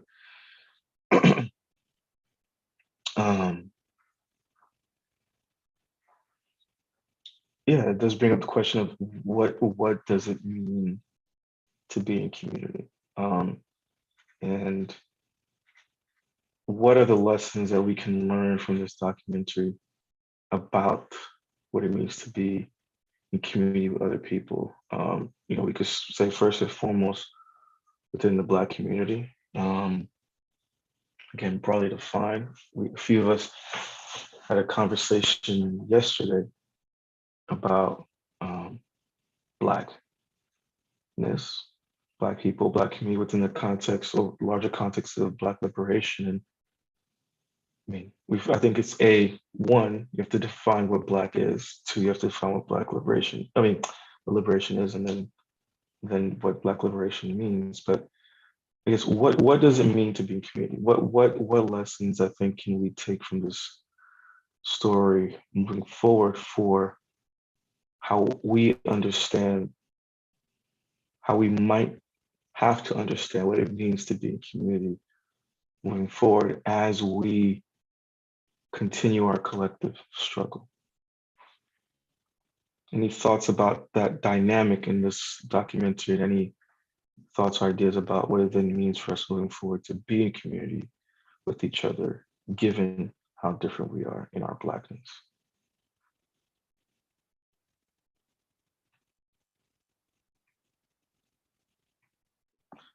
Well, I have thoughts, and mostly what's coming up for me is, you know, I was sitting here thinking while the last few minutes of the documentary were playing about how really that connection, right? Or that synergy between, or that correlation, not correlation, what is the word I'm looking for here on this 20th hour? That similarity, right, between how their neighbors responded to them and how I often feel in spaces where other Black people maybe are trying to assimilate or gain the favor of non-Black people, and how I personally have always felt, you've probably heard me use this term before, there's room for everybody in this movement, right? And whatever your offering is, whatever you can contribute to the collective freedom or progress or advancement of Black people, I'm willing to accept, right? So if you are like, look, I'm not down with attending demonstrations and marching, but like I could run some photocopies at the office of whatever flyer you're trying to give out. I'm cool with that. And I've always had that position, but seeing and watching this, I started to feel like, well, this is a really unsafe posture to have, right? If you're really invested in, like, you know, some version of autonomy, freedom, liberation, hell, social justice that is inconvenient to the comfort that other people get to live with, if you are willing to do the inconvenient things, it's really not safe, right? It's really not safe for you to be accepting of or overly trusting of those who are not, right? And it's even difficult for me to say, but those people have limitations, those people have, boundaries, for lack of a better term, that literally contradict the progress that you're trying to make. So yeah, I'm really struggling with that. And I heard about the move compound bombing, and subsequently the move 9, who were the people who were incarcerated after the incident occurred. I heard about it directly from Ramona, Africa. I attended the critical resistance, was it 10-year, 20, 25-year anniversary, one of the anniversaries, and CR10, the 10-year anniversary. And Critical Resistance is the organization that was founded by Angela Davis, who took her vision for the liberation of Black people and created a framework or a model that that also seeks to liberate non-Black people, and centers queer and gender nonconforming people in that work. And I went to the 10-year anniversary, which coincided with, I want to say, the 25-year anniversary, 50-year anniversary. Sorry, it's really late. But one of the big anniversaries for the Black Panther Party coincided with CR10. And Ramona Africa and Pam Africa attended that. And I remember sitting in one of the teach-ins next to her, not knowing who she was, but seeing these really painful scars on her arm. And it's rude to look at someone and be like, "What's that on your arm? What's going on with you?" And she saw me looking at it, trying to figure it out, and she reached for my hand and she let me like rub her scars, And she was there to speak, to share the story, but I just hadn't heard the story at that point at the conference. And so she told me the story from her perspective. I told her the work that I wanted to do. At the time, I was not yet an urban planner, or maybe I was in between jobs. I don't remember. But she told me the story, and of course, it's a lot different from like what we've seen in the documentary. And then there was also like this set of accusations about Ramona and the other members that were used to criminalize them that I didn't see captured in the documentary. But like I saw her scars, you know what I'm saying? Um and I also heard the care and the understanding and the love that she has for black black people and this generation, like young black people. She loved youth, you know. And I didn't like what they were hinting at in this documentary about the baby at the end, like that, like somehow she was intentionally trying to use him to set the officers up. Um, it just seems so misaligned with what I know to be true, just based on my read of her as a person. But, you know, in that conversation, she reached into her purse and she pulled out a green booklet that I still have to this day. That it was a zine that the MOVE members created. And I think they did this regularly. They created their own media. It wasn't digital, it was handwritten. And this was their way of ensuring, actually, they did have some typewritten pages in it. This was their way of ensuring that their oral history lived outside of the gaze of others. And I still read that book, and there's more. So much in it, right? There's not there's the story of tragedy. It's their recipes. It's their medicinal practices. It's again like their love for children, their love for elders, their approach and framework for community building. And like I just feel so disheartened and not hopeful about the aspiration of Black liberation, because I know that so many Black people will find the work that it requires to be too inconvenient for them. I don't know how to reconcile that. I just don't know what that means. Yeah. I couldn't agree more. I mean, I know in our conversation yesterday, I mentioned the importance of conflict as part of the struggle, right? Because conflict is a result of differences. And again, there has to be room for all of that. And it is through those differences, through that conflict, that we are able to continue to find Blackness and liberation and Black liberation in real time. But there also has to be a willingness to accept a lack of resolution. And I think that's a lot of what I'm hearing right now, where it's like, what exactly does it mean, right? To be in community with Black people who may see liberation or Black liberation as too inconvenient.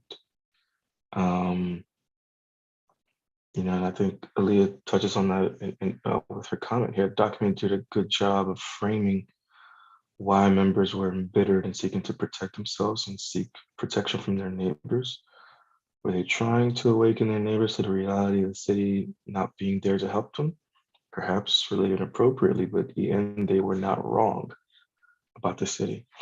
I think it really speaks to this convenience factor. I mean, there's certain, I mentioned earlier that it seemed like MOVE was created in part as a critique and a challenge of American imperialism and racial capitalism, but to the extent that other Black people have not begun that line of inquiry for themselves, there's going to be conflict. How do we know about Tulsa and not MOVE? Exactly. Because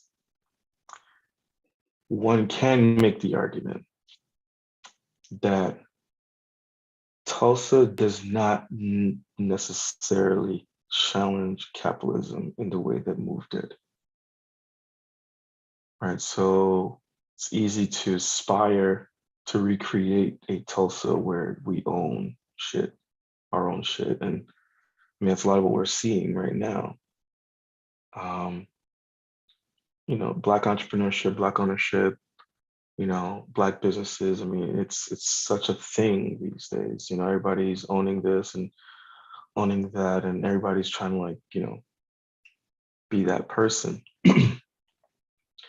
But then you don't hear as much about Black people who are just as critical or critical of American imperialism, of capitalism, of this notion of ownership. And so I just feel like the reason why we know about Tulsa and not about Move is because one is an open critique of capitalism and the other is not.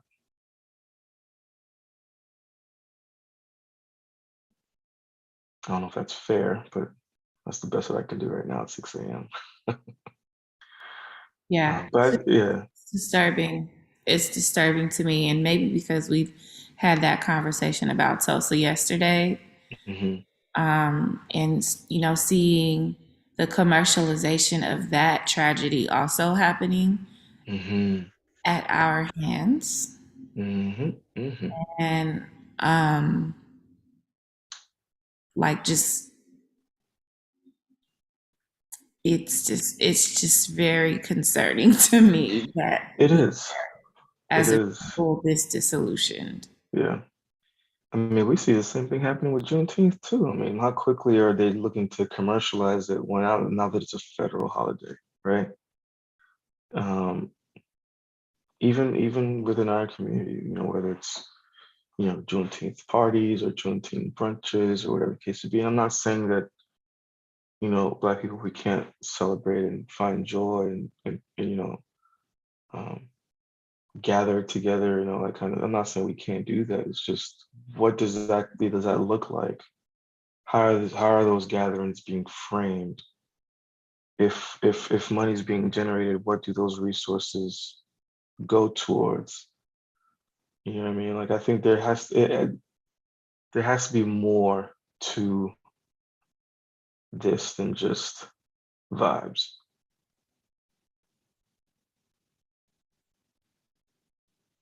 Just have to be more than vibes. Is this a case for reparations? Is what happened to Move a case or an opportunity for reparations? Without a doubt.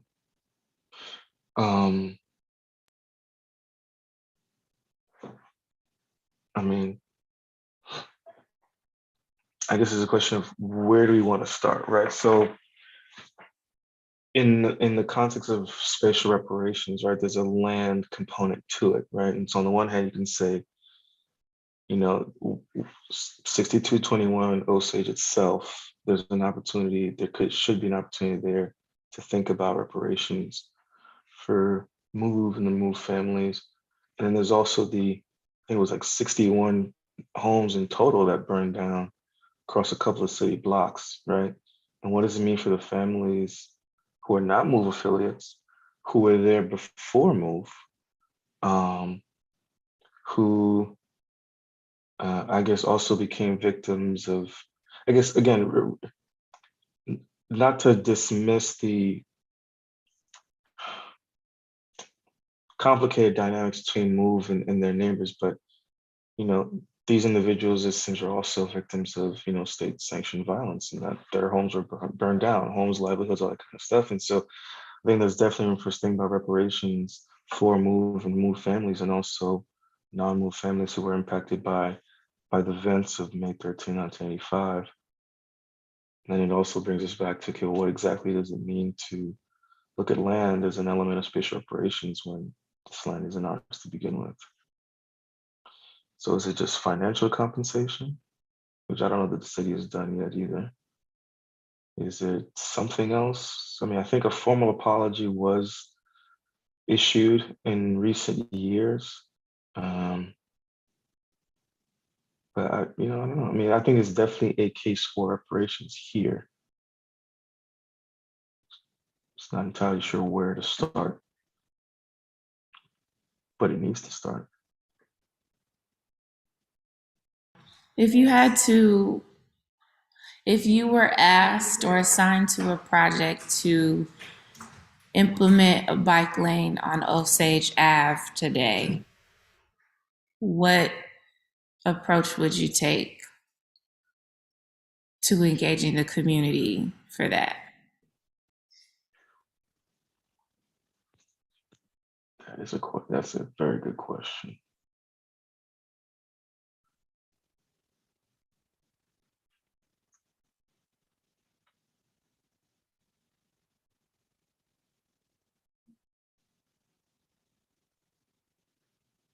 Because you almost don't want to touch that.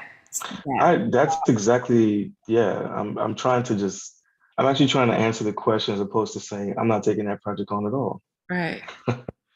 And That's I'm the first thing I want to do. It's just like, yeah, that's not for me. Yeah, and I'm thinking about how there's trauma in the soil for Black people and Black communities everywhere. Land has a memory. Yeah, and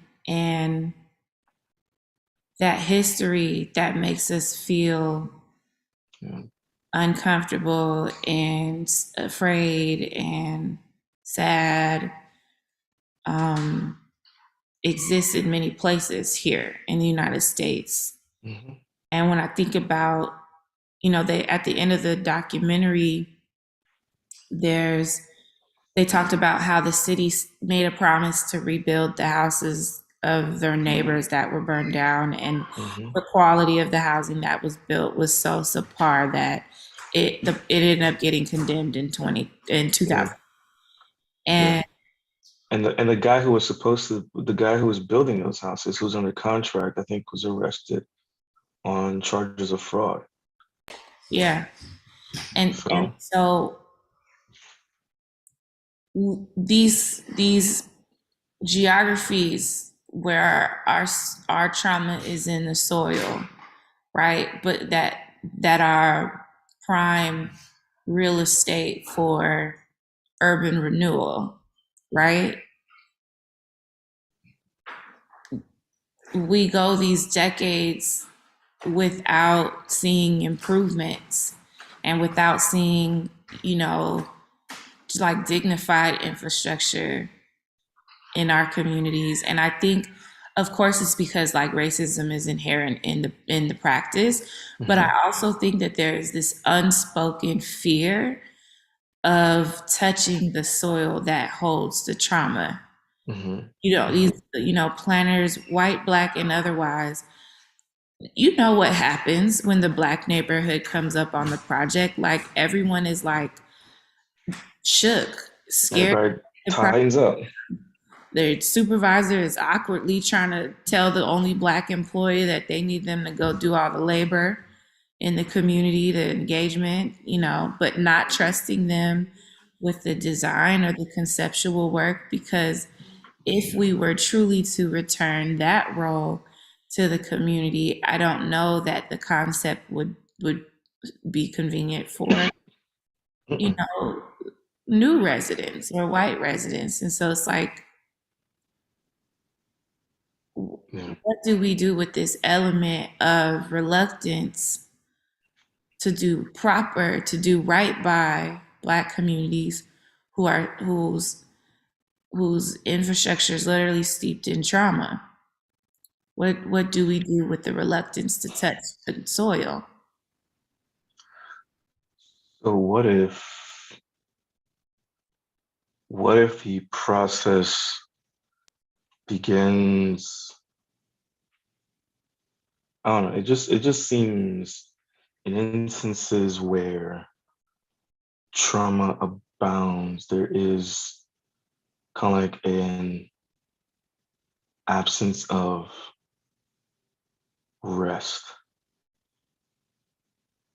So what if the first thing that could be done should be done? And I mean, I don't, know the proper way. I don't know if the specific, I'm just going to describe what I'm thinking about. I'm pretty sure there's like a specific name or something for it, but what if the first thing to do is to have some sort of a ceremony or memorial over the land, for the land, that kind of like releases us from the trauma, allows us to grieve, and it allows the lives of those who were traumatized on that land to maybe find some rest.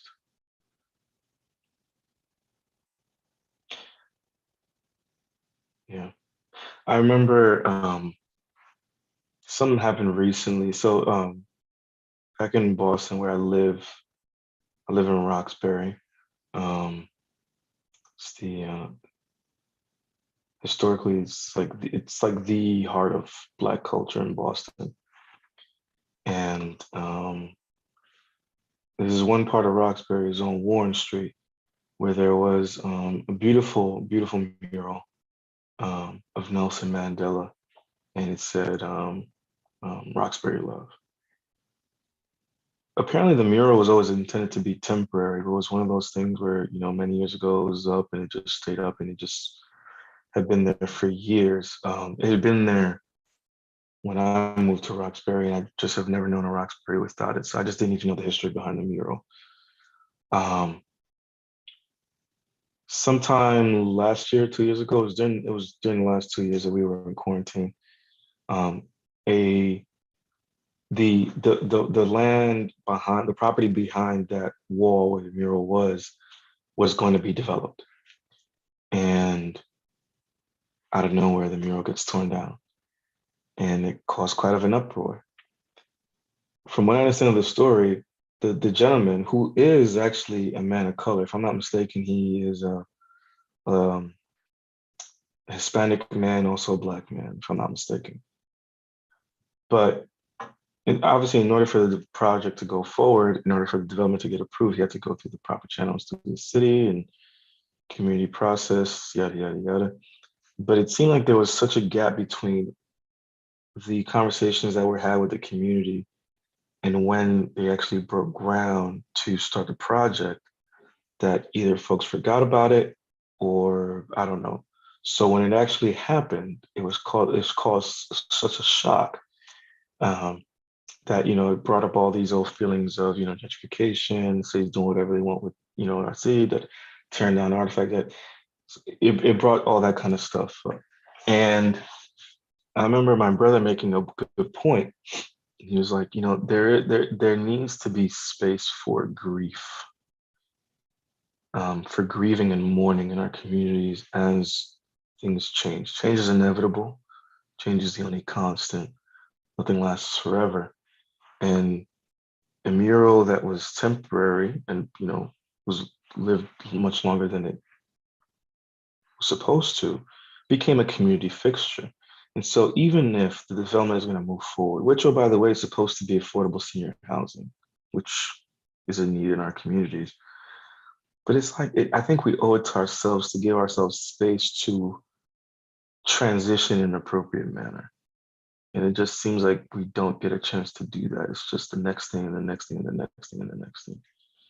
And so I feel like there needs to be space for grieving and mourning as we transition from one thing to the next within our own communities. And so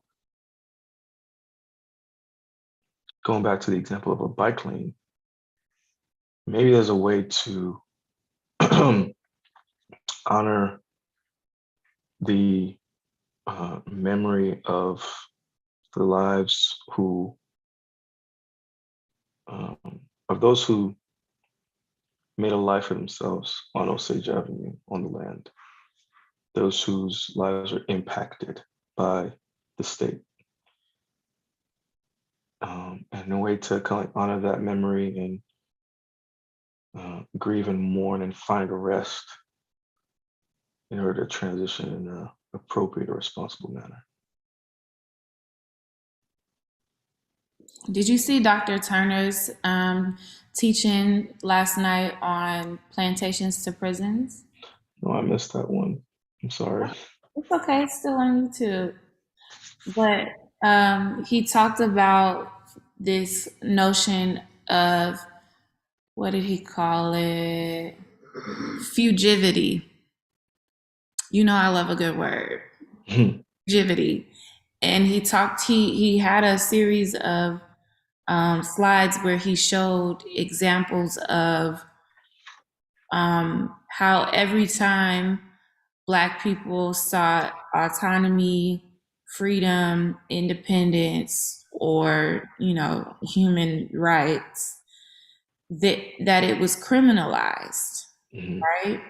And Always. now our knee-jerk reactions, I don't know about where that term comes from, so I'm gonna say our gut reaction,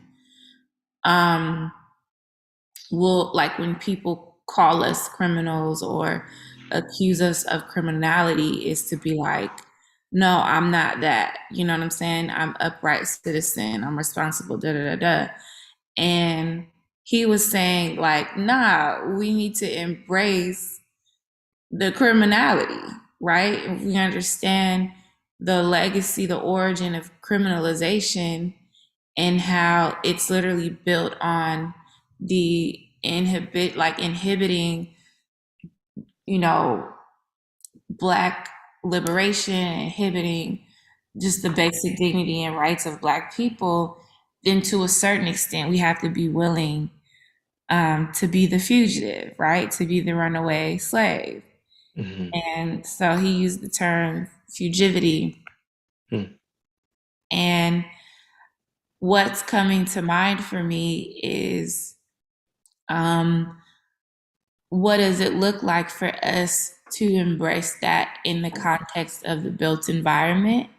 I saw the MOVE members breaking down the concrete in front of their home because they wanted to walk on soil, right? And, like, of course, like, not advocating for people to do things that could literally result in a loss of freedom or, death in this day and age. But thinking about, like, in these planning processes, what that element of fugivity can look like, and how residents engage with us as planners or engineers or, architects. And, like, saying no Yeah. to the standards. It's funny because I feel like there is precedence for that already. It's just, it's I feel like, to me, that sounds a lot like what tactical urbanism tries to accomplish, right? It's this insurgent, guerrilla, at least tactical urbanism before it became, I guess, somewhat institutionalized, right? But from its inception, tactical urbanism was about this insurgent, almost like guerrilla-like approach to land and land allocation, land use in ways that kind of like centers people over other things, whether it's cars or commerce, the privatization of land, right? Returning it back to people as like a public use. But it just seems like it always becomes a who, right? Well, who's the one who's being insurgent? Who's doing, who's engaging in these guerrilla tactics? If it's a Black individual, right, immediately it's going to be criminalized and shut down, right? If it's a non-Black person, it becomes a pilot project, right? Becomes a pilot project, and it's something that's like, oh, we should do this in our city. Black tactical urbanism. What does it look like for us to kind of like reclaim space, albeit temporarily, for a purpose, an express purpose that returns land back to people for public use and not for, auto-centric uses or privatization, commercialization? What does it mean? Outside of, and what does it mean? And this kind of goes back to some of another talk earlier, like specifically in the context of trying to find joy, right? Because we know how to be insurgent with land when we protest, when we march, when we, hold demonstrations.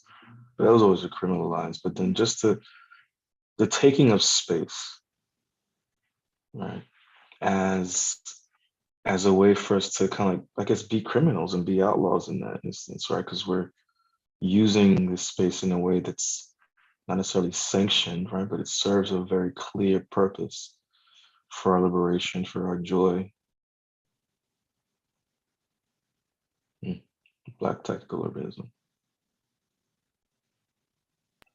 Yeah, and what does it look like to embrace as Black people processes, land use processes, practices that make us uncomfortable, but still serve another aspect or group, subgroup within the Black community?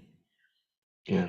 Right? Like you got to be okay looking at somebody with locks, which I feel like when I watch other media from the move bombing or the moments that led to it, the neighbors are saying, like the Black neighbors are saying things that I would hope Black folks aren't in the media saying today, but like the justification is like they've got unkempt hair.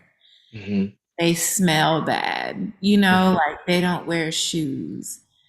And it's like, again, that plantation mentality where you got a group of people who are literally taking the risk of being different enough to send the message that like wherever we are on the spectrum of identity, however far left we want to go with this, we're allowed to do that, right? And folks who maybe don't want to go down all the way down that path should be able to recognize how that the work of those who are is beneficial to them. Mm-hmm. Mm-hmm. It's I agree. beneficial to them. Yeah. And so when I see like um the lack of analysis in the scraper car and sideshow culture in the Bay Area, and Black people advocating for policing those spaces, but then also hella being at the Oscar Grant protests, that contradiction, you know? Mm-hmm. And then like our role as practitioners who happen to have access to influence in land use decision making, how do we incorporate that those opportunities for fugivity into our work, right? Mm-hmm. Even when we're not necessarily advocating for our own personal agency. Yeah. It's just something to consider. But I think what this story, because there are two stories that I try to share when I'm in a space for the first time teaching or talking. And one is the move bombing, and the other is what happened to Dijon Kizzy, who during the pandemic was shot in his back over 22, 23 times by a police officer while he was riding his bike with a basket of laundry on the front handles. Because, right, like in South Central LA, we doing the laundry, you know what I'm saying, on the bike. We getting the groceries on the bike. We dropping the kids off at school on the bike. And how the original report of that incident, the police officer said he was in violation of bicycle code and that he was trying to pursue him and he didn't stop. And like how in the era of so-called racial awakening, where land use practitioners and active transportation advocates are all distraught about George Floyd, how are we not hearing about Dijon Kizzy, which fits squarely into, you know, what we claim to be advocating for in this profession? Right? So I tell that story and I tell the story of Move because I want people to see how far normativity will take us and how it never serves Black people. So Never. we are 6 minutes over time. Thank you for joining us on this last stretch of the Unurbanist Assembly, Wendell. You're My like pleasure. an Urbanist co-founder at this point. And you always carry the difficult hour. So thank you for that. I see you doing that every year, and I appreciate you for it. Pleasure. Do you want to share any last words? Want to talk about anything you're working on, or how you want people to follow your work? Yeah, I mean, I definitely appreciate folks tuning in, being part of the discussion, listening in. I guess just final thoughts. I don't know. It just seems like the struggle is a constant struggle for self-determination.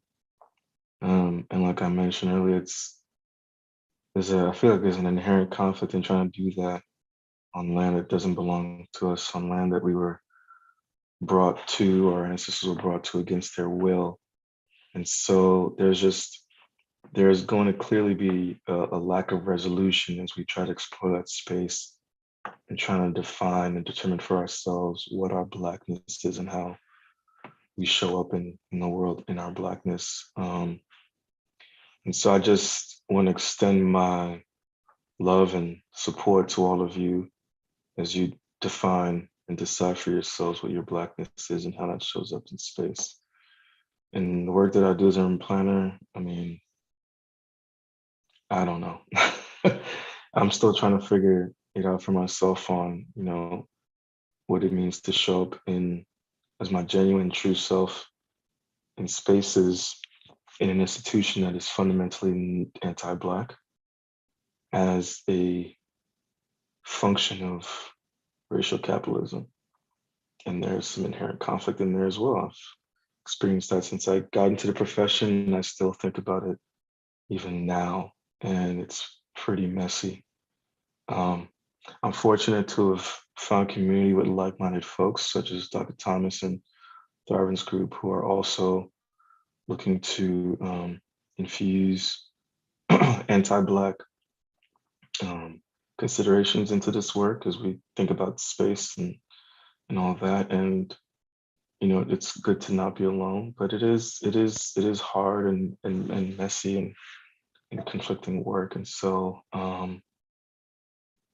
yeah, I just want to throw my love and support to all of us out here who are trying to figure it out in our different spheres of influence. Feel free to connect with me on LinkedIn, Wendell T. Joseph. You can follow me on Twitter, Wendell T. Joseph. And yeah, let's just keep in touch and try to support each other as best we can as we try to figure this thing out. So that's it for me. Again, thank you and good morning. Now we'll pass it back to you, Dr. Thomas. Thank you, thank you, thank you. And now we're going to transition to our very last keynote of the Unurbanist Assembly, where I have the absolute honor of co-facilitating a section with my colleague Naomi. So I'm going to give Naomi some time, an opportunity to come in and turn her camera on. We'll get our technical stuff together, and then we'll get going. Oh, I guess I should turn mine on too. Good morning. Good morning.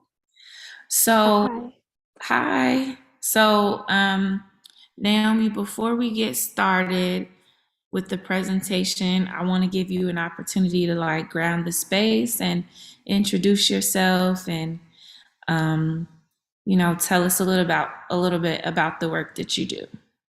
Yeah. All right. Good morning, everyone. It is 6:30 in the morning on the East Coast. We are in Atlanta.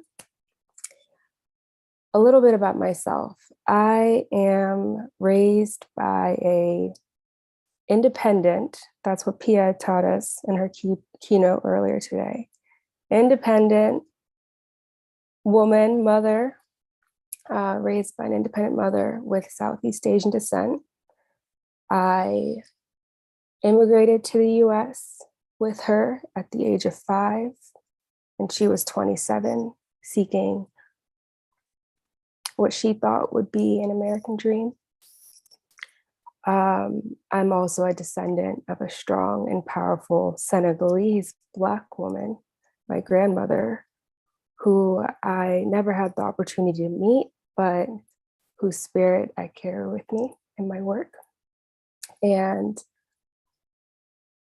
a little bit about my background. I have a background in social and cultural anthropology. And in my undergrad, I was pretty quickly feeling discomfort with the discipline of social and cultural anthropology and its history. And I have a few people or a few thought leaders to thank. I stumbled across Zora Neale Hurston's work, which gave me hope. But after my undergraduate degree, I then completed a master's in urban studies, where I had the opportunity to take the parts of anthropology that I did find were important and necessary, and apply those, shape them into tools that help me name my experience in the built environment, and also help me better relate to the experiences of others when trying to understand the influence of the built environment.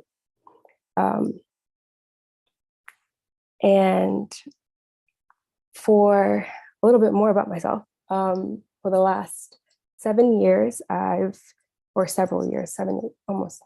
8 years, I have lived in Switzerland, where I have, in new ways, had to unpack what it means to be a Black woman. And in 2020, I co-founded a racial justice collective. And with that experience, I was inspired of the possibilities, and it strengthened my desire to work with like-minded, like frustrated, like experienced people that were or are ready to create space, unmask some of these systems that we have been taught to, put on a pedestal, and together journey towards Black liberation. And that has led me to the beautiful opportunity to be at Thriven's group. I'll stop there. That's a little bit about me. All right. Well, do you want to introduce us to the topic that we're going to be talking about? And once you do that, I'll kind of get us started. And I know you've prepared some things, and I'm here to be in dialogue with you. And hopefully to boast a little bit to folks about the awesome work that we get to do on this subject. Yeah, absolutely. And yes, I have a few words prepared, or things that let me rephrase, I have questions. I have a lot of questions for this keynote that we can talk about, and but a little bit about the work that we have been doing at Thrivance is a project on transportation and the Black experience. And I have a little bit of a hard time saying just transportation, because transportation can't be, fully understood without also looking at the full, housing, education, all the things that are kind of linked into our experience. And we, when we think about, or with this project on transportation, or in the Black experience, We've been having great conversations with folks, with Black folks, with Black artists, activists, community organizers, transportation planners, students, to kind of understand or get a better understanding of the manifold, or like the wide range of experiences happening across the US. And also identifying the evolution of transportation in the US and how the development of it very much informs how, our everyday experiences. Yeah. Please add on if I missed anything. Okay, yeah. So for folks out there in the room with us, just to give you a little bit more context, Thrivance Group was awarded a research grant from the National Academy of Sciences by way of the Transportation Research Board that has allowed us to, as Naomi said, study the experiences that Black people have when it comes to transportation in the United States. But the intention of this research effort is to document the specific impacts of racism over time as they've been visited upon us by way of transportation policy, decision-making, priorities, and planning. And then our larger task is to take that inventory of harm and arrive at a set of recommendations for transportation decision making moving forward, right? And so for us at the Thrivance Group, that means coming up with a framework for reparative planning that could be implemented by key decision makers, specifically state DOTs. And being a company that is very big on community-centered processes, human-centered processes, archiving oral histories, we thought that it was important to go beyond simply doing a literature review and really sitting with folks. And Naomi has been hosting virtual coffees with various people, both practitioners and just impacted people over the last several months to begin to capture some of these perspectives. And out of the literature review, out of some interviews, out of some surveys, we were able to conduct what we call a gaps analysis. And that gaps analysis helped us identify where we should focus our strategy for developing recommendations. And I think, Naomi, I'll pause in case there are other things that you want to share, but I think it would be very helpful to go over maybe some of what we found in the literature and also some of what we learned through the voices that we had an opportunity to engage. Yeah, definitely. Where can we start? I'll start with some of the things that we have learned from the coffee sessions, because we started off with the coffee session. And all these coffee sessions are very interesting. We didn't only drink coffee, we also had tea. But what was really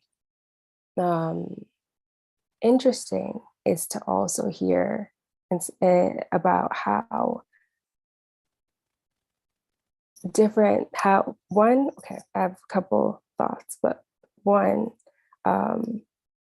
how community-based transportation initiatives came to be in different places, but were also thriving at a certain to a certain extent and in certain places, because of just the community, almost a community need and agreement, and knowing that this is, this is the service, this is what we're going to take, this is where we're going to,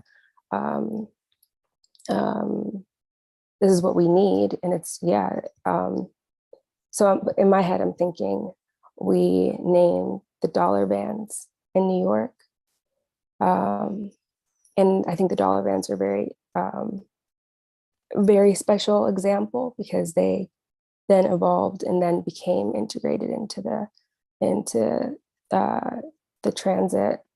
What are the dollar vans for those who don't know? Yeah, so the dollar vans, I think it was in the late 80s, were a solution that came from the community in Brooklyn, because transit wasn't making it out all the way to the neighborhoods, to the Black concentrated neighborhoods. And so it was, came from grassroots, came from the community. They were offering these vans. It was $1 to take you into the city, bring you to work.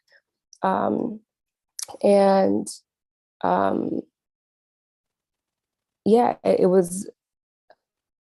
was started off with just a few neighborhoods, then just kept growing because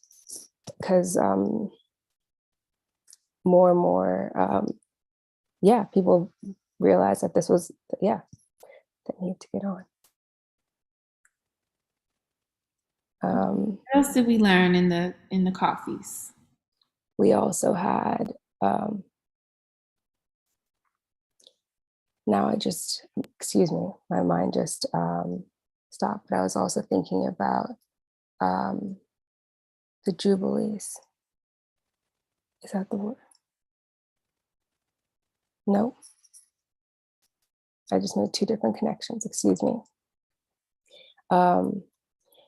But what we also, jumping from community-based initiatives that were happening, what we also learned is that something that was missing in the literature review, and also as we were reading and trying to find data and numbers and analysis of experiences that we just had those single experiences and couldn't, how academia works and how science works, didn't find the numbers to talk about these and make these connections for us. I think the coffee sessions really were able to give us those examples that were happening in different cities. So one example is access for, or transit experiences for folks that have a disability, specifically that are with that travel with paratransit, and the inconsistencies for, one, how much they cost, but also reliability of where, how far do they drive out to? How quickly can you get one to take you to pick you up and then bring you to another location? We also talked about I don't know why this word is not coming up. I'm going to look it up in my notes. But for folks that are getting groceries, and how access to the local grocery store, and that connection of having to walk to a grocery store and then bring those groceries onto the bus and then take them home, it's just not very reasonable or possible, because who can carry, water, toilet paper, and then actual groceries from the grocery store to the bus stop, then taking it home. Also, we talked about the realities of shift work and how that is also linked to childcare and also needing to, access,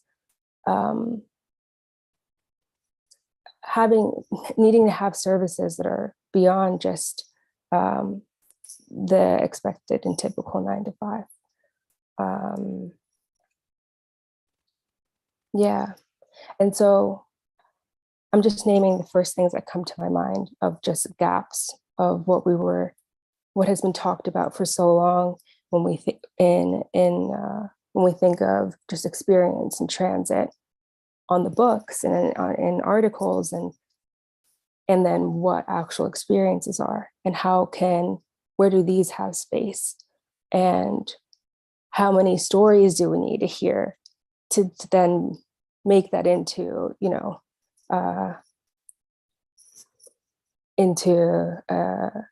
again, science of a justified science of scholarship. And I guess this is something that with our work, what we're doing and the potentials of it being published, I'm really hoping that for the next group or the next students, when they're trying to do research and trying to understand how has the Black experience been around transit, that they, that it's a little bit, feels more relatable when they read it.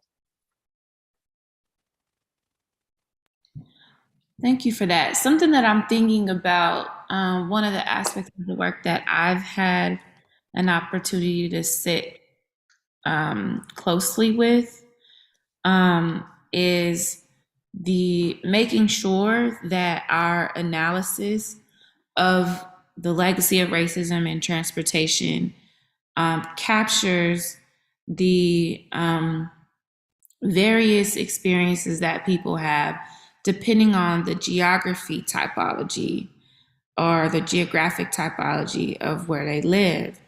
And so I've been in this really amazing rabbit hole around the construction of borders, right? What makes a city, how borders are drawn, and how, in anthropology, there's a whole study on, there's a whole focus on borders as policing, right? And how obviously borders are constructs, literally, but what function do they serve, right? So borders literally tell us who can come and go, how far you can come and go, and how you will be governed or treated within certain boundaries, depending on whether or not those boundaries are intended for you.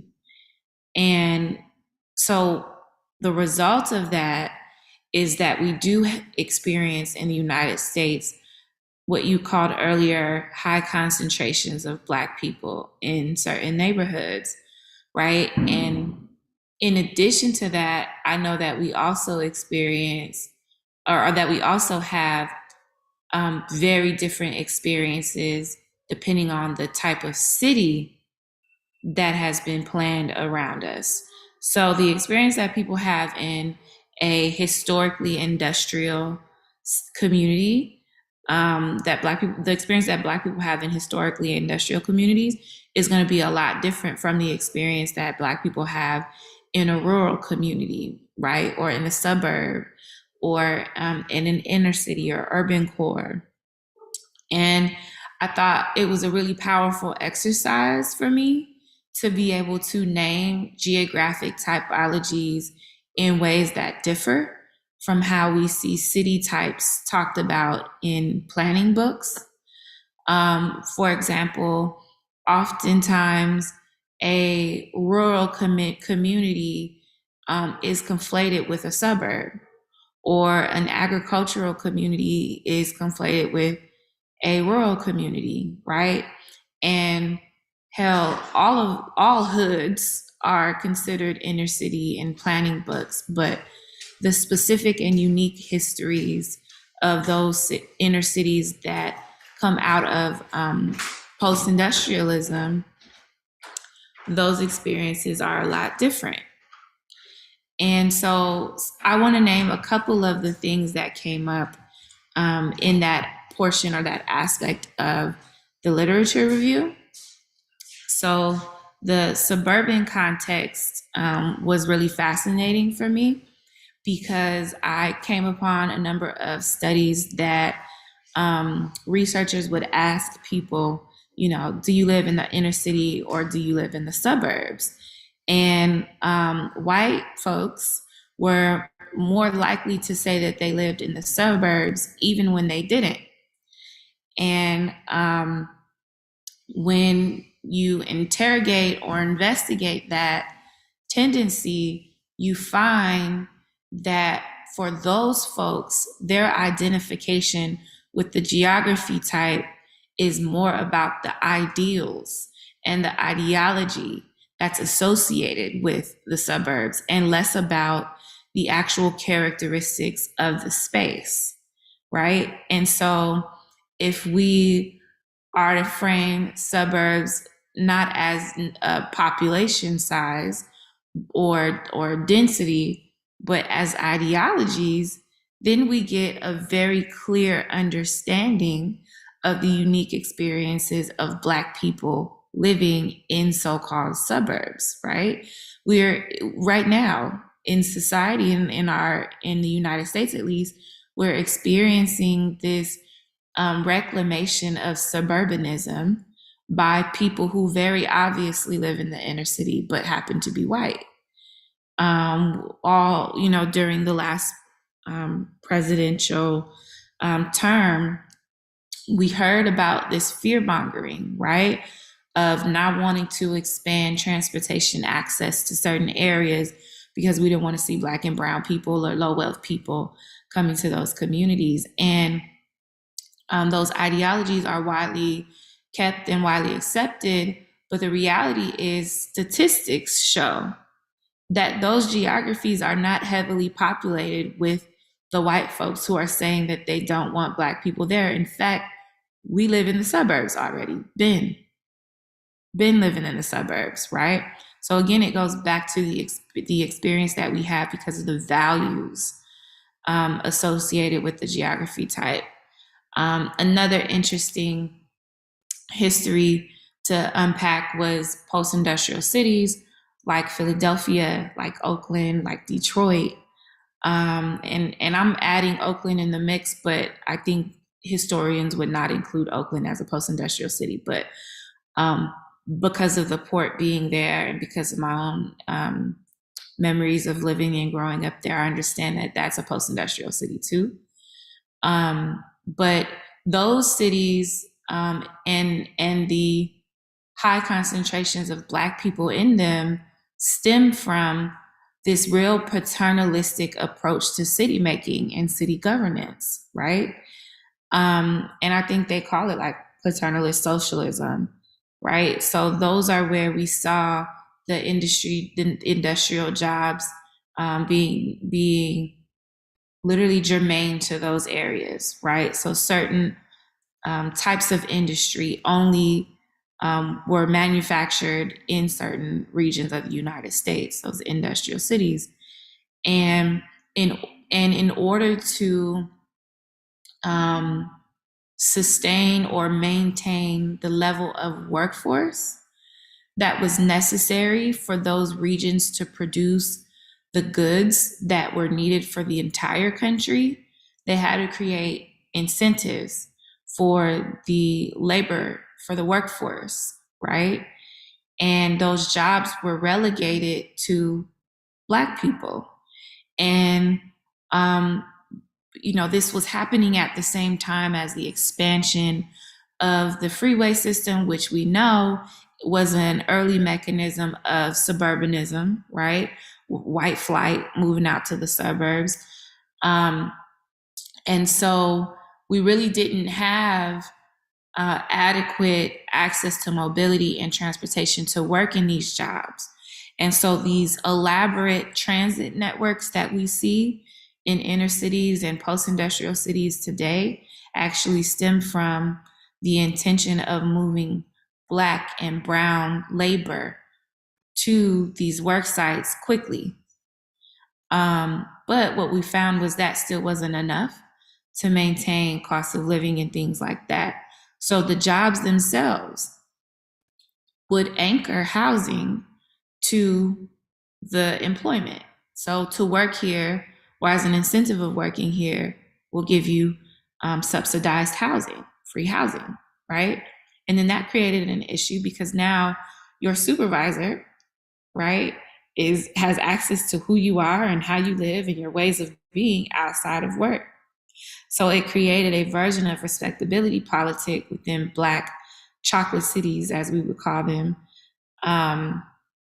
that facilitated this reliance on social services and subsidies that Black people are often criticized for, right? Because people aren't aware of how those subsidies literally are what fueled the industrial boom that built the economy on the backs of Black people in the United States. So that history is very interesting to me because when we reached a point of post-industrialism, and those subsidies went away, we started to see deep poverty in places like Detroit, right? Neglected infrastructure in places like Flint. And without people understanding this history and having this mentality that, or this question of like why Black folks in these areas aren't pulling themselves up by the bootstraps, right? We never get out of that problem.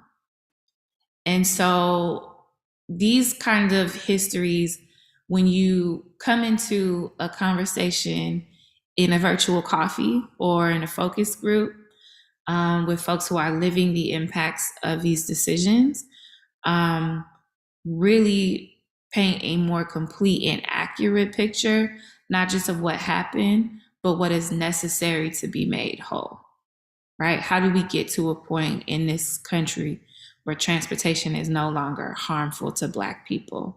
So I'll pause a little bit. I know I've been kind of rambling, but this is really exciting work. And those are just some of the things that I took away from the aspects of the work that I've been working closely on. Did you want to add anything?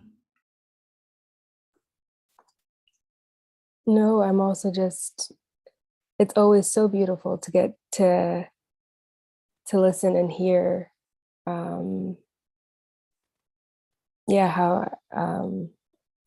you formulate things. So it's also 7 a.m. y'all, but I'm listening. And so we can, we've got 20 minutes, and for folks watching and seeing Naomi trying to find her words, we are literally on our last couple of hours of what has been a 23-hour digital teach-in. And I was just complimenting Naomi last night about how she's had like really high energy this whole time. So I was wondering when your humanity would show up. So it's okay, to be tired. You've been holding space. And, we don't expect heavy lifting in technical terms at 7 a.m. after you've been awake for the whole day. But I do want to sort of wrap our conversation up, use this last 20 minutes to talk about some of our preliminary understanding of, or even just our decision-making process for how these recommendations that we will be making will come about, right? And so the Thrivance group, we have something called a reparative planning litmus test, and that can be found on our website. It needs to be modified a little bit just based on newer understandings of how things work, and the wording is a little funky for some folks. But there are 4 components to this litmus test. And the litmus test is not a litmus test that tests specific practices or processes. It more so is a tool to help you along your decision-making journey to make sure you're not arriving at recommendations that could actually perpetuate the harm that you seek to repair.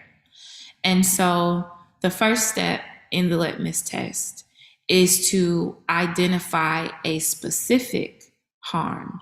And I think what's happening, especially in the transportation planning space right now, is this desire to do so-called equity work, right? We want to make everything equitable. But in the same breath, we say we need to establish a business case for equity, right? We need to be able to show that this equity results in a net good, a net benefit for everyone. And our litmus test says, no. Let's take a step back and identify the specific harm that we seek to repair. And this is not a broad, general version of harm, right? So we're not coming at this and saying, oh, we seek to repair the harm from slavery. No, there are very specific functions, technologies, as Dr. Turner from last night would say.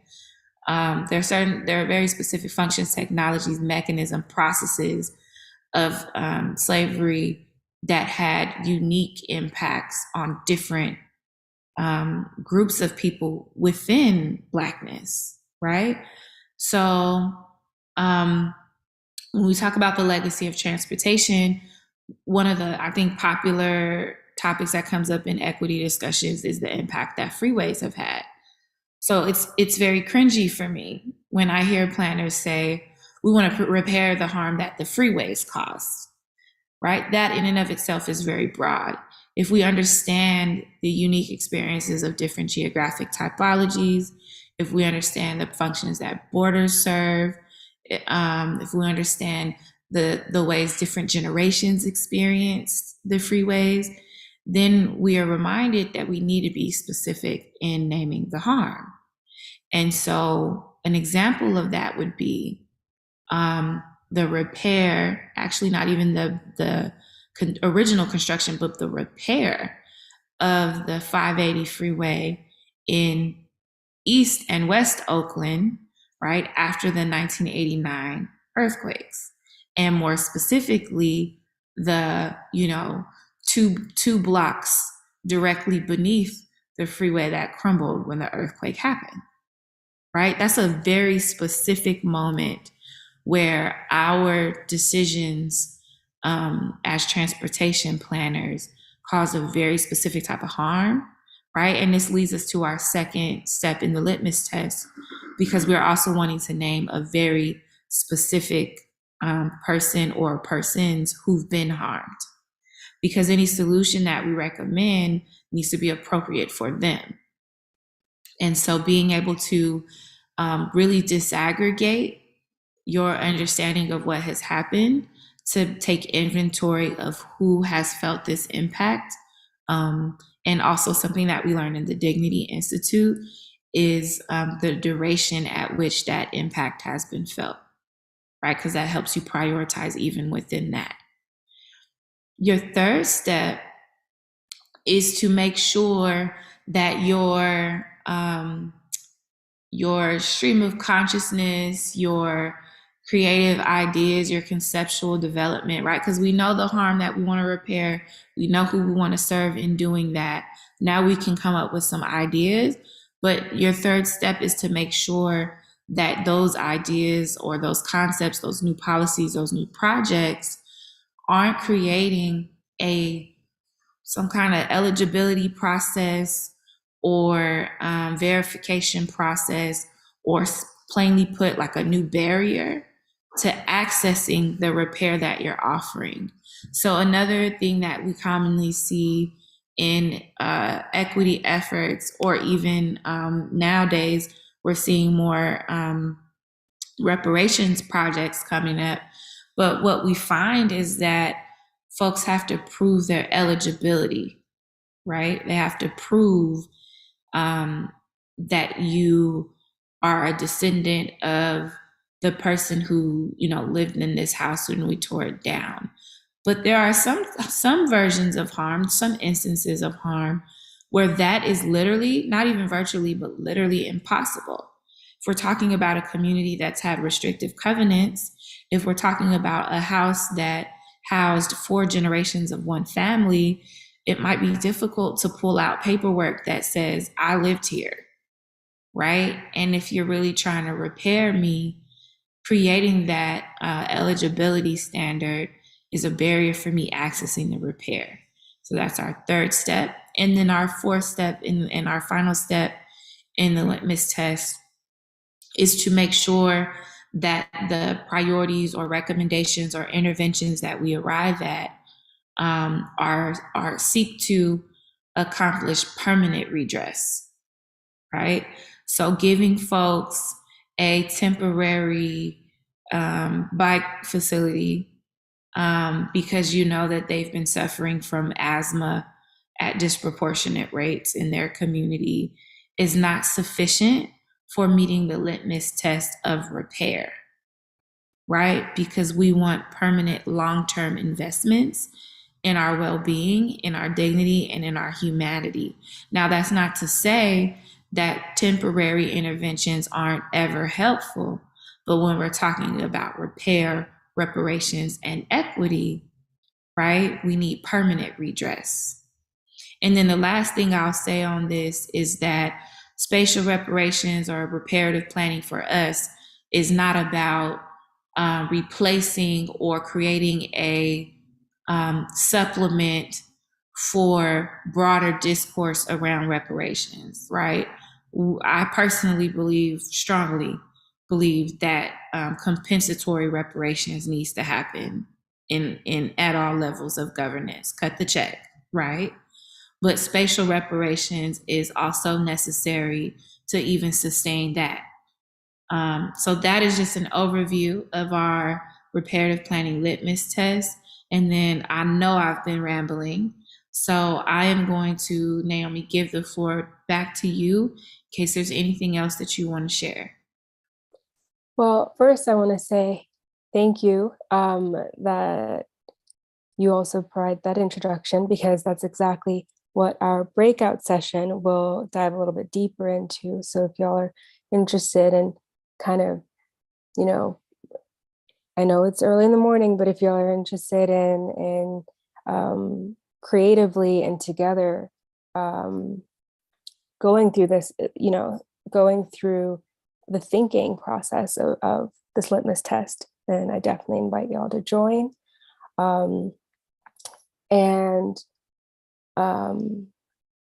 My first reactive thought that came to my mind when you just said compensation and the value and the importance of spatial reparations. Again, I'm coming back from the coffee sessions and also the importance of when that check is cut, making sure that we have the financial literacy of, and we have also community, that foundation of community that I think in the previous session that when you were talking to Wandell, when you were talking about the history of Tulsa, where we have those foundations of communities again as well. So I just wanted to add that.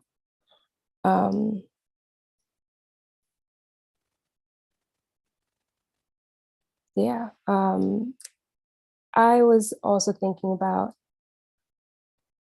again, today or in the last, not 23 yet, but the last several hours, we've heard a number of elements or components of reparations, whether that is compensation. We've also heard of, restitution, rehabilitation. And as I think of repair, I'm particularly grappling with the process. And so this litmus test is already the first step that's letting my brain and my mind think about a process of repair. A question of then how much and what, how does the process look like? And yeah, I had a number of questions that I thought we could all think about, but I'm going to move that into the breakout session. We can talk about that a little bit more. Okay, well, we did get one question in the chat, so I will read that, or in the Q&A box, and I'll read that. This is from Anita Cortez, who's a mentor of mine, and she asks, in what ways did your research surface info about similarities or differences in the experience of transportation across generations of Black families? Does anything come up for you on that?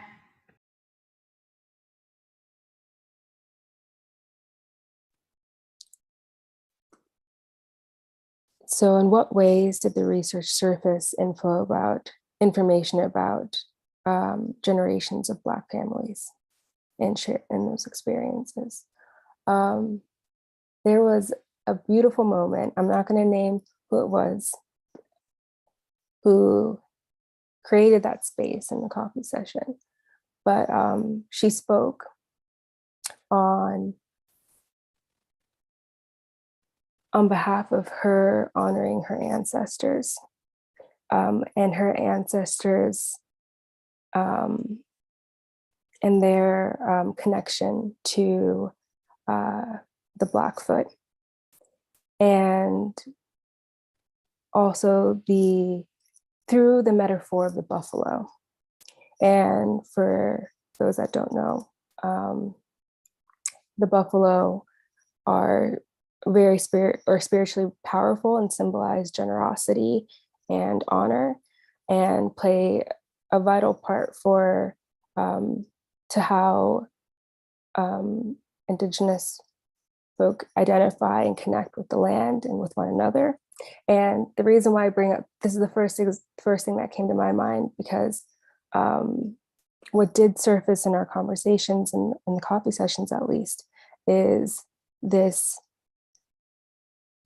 feeling and this knowledge and just knowledge and feeling and understanding of the deep history of Blackness, and the history of not only enslavement, but just history to the land.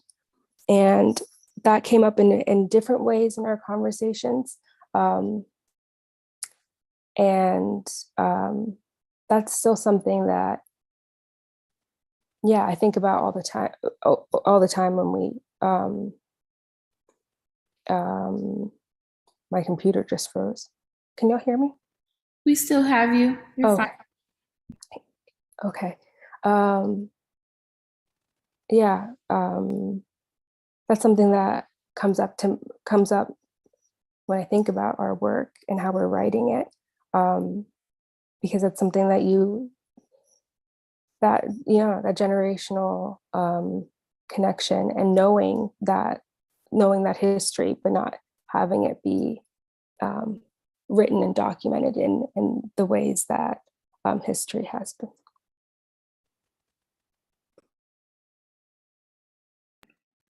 Great, thank you. I think what comes up for me in this question is thinking about how, and actually Wendell and I were just talking about this in the previous session, thinking about how when a community experiences trauma, like that is anchored to their geography, how a couple of things happen. I think one thing is that I often hear, like when I was in Los Angeles working at the Department of Transportation, we would use this term latent demand a lot when discussing transportation and mobility, and latent demand meaning so it's one thing to like count ridership or pedestrian counts or bicycle counts, but also it's important to have an analysis of who would be or needs to be on a bike or walking or on the train and isn't, right? Because of some flaw in the infrastructure or some version of inaccessibility. And I think even in those conversations about latent demand, we don't consider the trauma that has happened over time in that geography and how people could either knowingly or by way of tradition or common practice avoid certain modes, avoid certain routes, avoid certain times of day because of the literal learned mobility behaviors and patterns that stem from the trauma that has occurred, right? And the example that I always give when I talk about this is how it took me like 4 or 5 years to ride BART. I'm from Oakland, learned how to tie my shoe on the BART train. My mom used to take me to get a Vietnamese food on BART every Thursday in San Francisco from Oakland. And we would always ride get on at the West Oakland BART station and get off in San Francisco. Strong affinity for BART. But when after Oscar Grant was killed, I never got on BART again. And even to this day, I don't exit at Fruitvale. I just can't. And so if I had a child, right, if I were raising a child and taking up this practice of teaching them how to navigate space, how to navigate the Bay Area, there's a whole aspect of what would have been my mobility choices that they wouldn't see. We would never get on BART, right? And so that creates a latent demand that stems from trauma that doesn't get dealt with in our common or traditional versions of transportation and urban planning. And taking that a step further, and this is research that another one of our colleagues is doing on this project, so I won't steal their thunder, but taking that a step further, I asked the research team to map that trauma in various geography typologies, right? So what would happen if we were to overlay the hot spots where we saw lynchings occur in the built environment several generations ago, decades, not generations, several decades ago, where those lynchings were occurring? What if we overlay that map with where we're seeing low ridership in Black communities, or where we're seeing Black communities say, I don't want to walk, I don't want to catch the train, right? Or where we're seeing higher rates of fatal crashes because of speeding cars, right?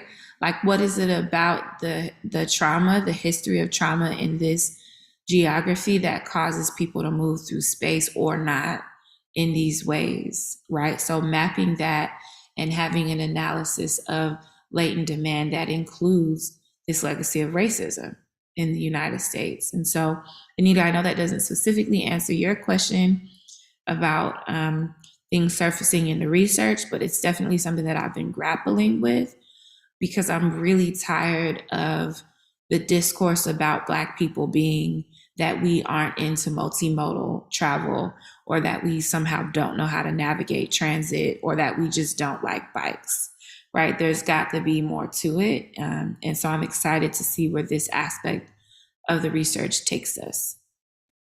And then we can tackle this second question in the chat before we head to our breakouts.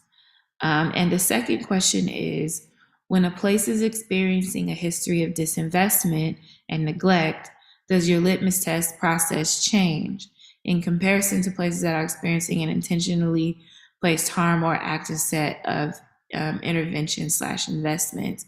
And I believe I understand what you're asking, Laura. And the answer to your question is No, it doesn't change. I think a lot of times people view reparative planning as being an opportunity to fix that which is broken, right? Which you should be doing that. But reparative planning is not just about fixing what is obviously broken. It's about honoring, first of all, doing what is right, and second of all, honoring the full potential of a people, right? So our company has its name because of an analysis that I did in my doctoral research around this question. And what I found in my doctoral research is that, yeah, we've been through a lot. We've experienced a lot of trauma, but there's also this expectation that we are a resilient people, right? And a lot of us challenge that expectation. But for me, there's also this like subversive fact about Black culture and Black people in the United States, where despite not even despite, but regardless of whatever oppression that we may be experiencing, there are certain elements of thriving that exist in our communities and in our culture, right? So we, like, when I think about the richness of our music and how we like spontaneously burst out into giggling and laughter, even when we're in a room full of strangers that are also Black, the nod we give each other when we're walking down the street, the rhythm in our movements, the finesse, the drip, the flair that we put on things naturally. I am not of the belief that those things are existing despite trauma and oppression. I think those things exist because we exist regardless. And in these conversations about how we heal harm, trauma, and how we repair, I think we look for suffering as being the location of repair. And for me, it's about I want access to my full potential, right? So to give this an analogy, if I were someone who naturally grew long, full, thick hair, right? And like lived my life growing long, full, thick hair, and you were to do something, not even to my hair, but to all of my hair brushes, you take all my hair brushes away, right? It could be true that despite not having the tools that society says leads to long hair growth, follow me on this analogy, my hair might still grow and be long, right? And so if you're looking for short, unhealthy hair as a sign of an opportunity to make me whole, you will miss the question of what if I had brushes, how much longer would my hair be? Right? So it's not about, okay, fine, only help the people who are living in deep poverty, right? Definitely help people living in deep poverty first. But it's also like, okay, what if I'm not, right? You still owe me, right? So what if my community has managed to develop and advocate for fully functioning and efficient transit service, which is like nowhere? But what if, let's just say that existed, right? So what if my Black community already has these things? The question then becomes, what if you had actually centered me in this work? Or what if you weren't intentionally trying to harm me in this work? How much more efficient and culturally relevant would my mobility options be? So I do think there's a process of prioritization that needs to happen. Again, thinking about the scale and duration of suffering and using that as an opportunity to organize your priorities, but not stopping there, not looking for the broken people with this like altruistic intention. If you steal $10 from me, but I have $100, I still want my $10 back, regardless of if I have everything that I was planning to buy with the $100. And so I think that is going to be difficult for a lot of people to wrap their minds around, because again, we want to build this business case for equity, right? If we benefit Black people, we hear this a lot, we benefit the most oppressed person, then all other oppressed people benefit, which is true, but like also benefit the least oppressed person. If you've caused them harm, you should do that. But great question. All of my research in my doctoral program centered around that question. That's literally where the notion of thrivance comes from.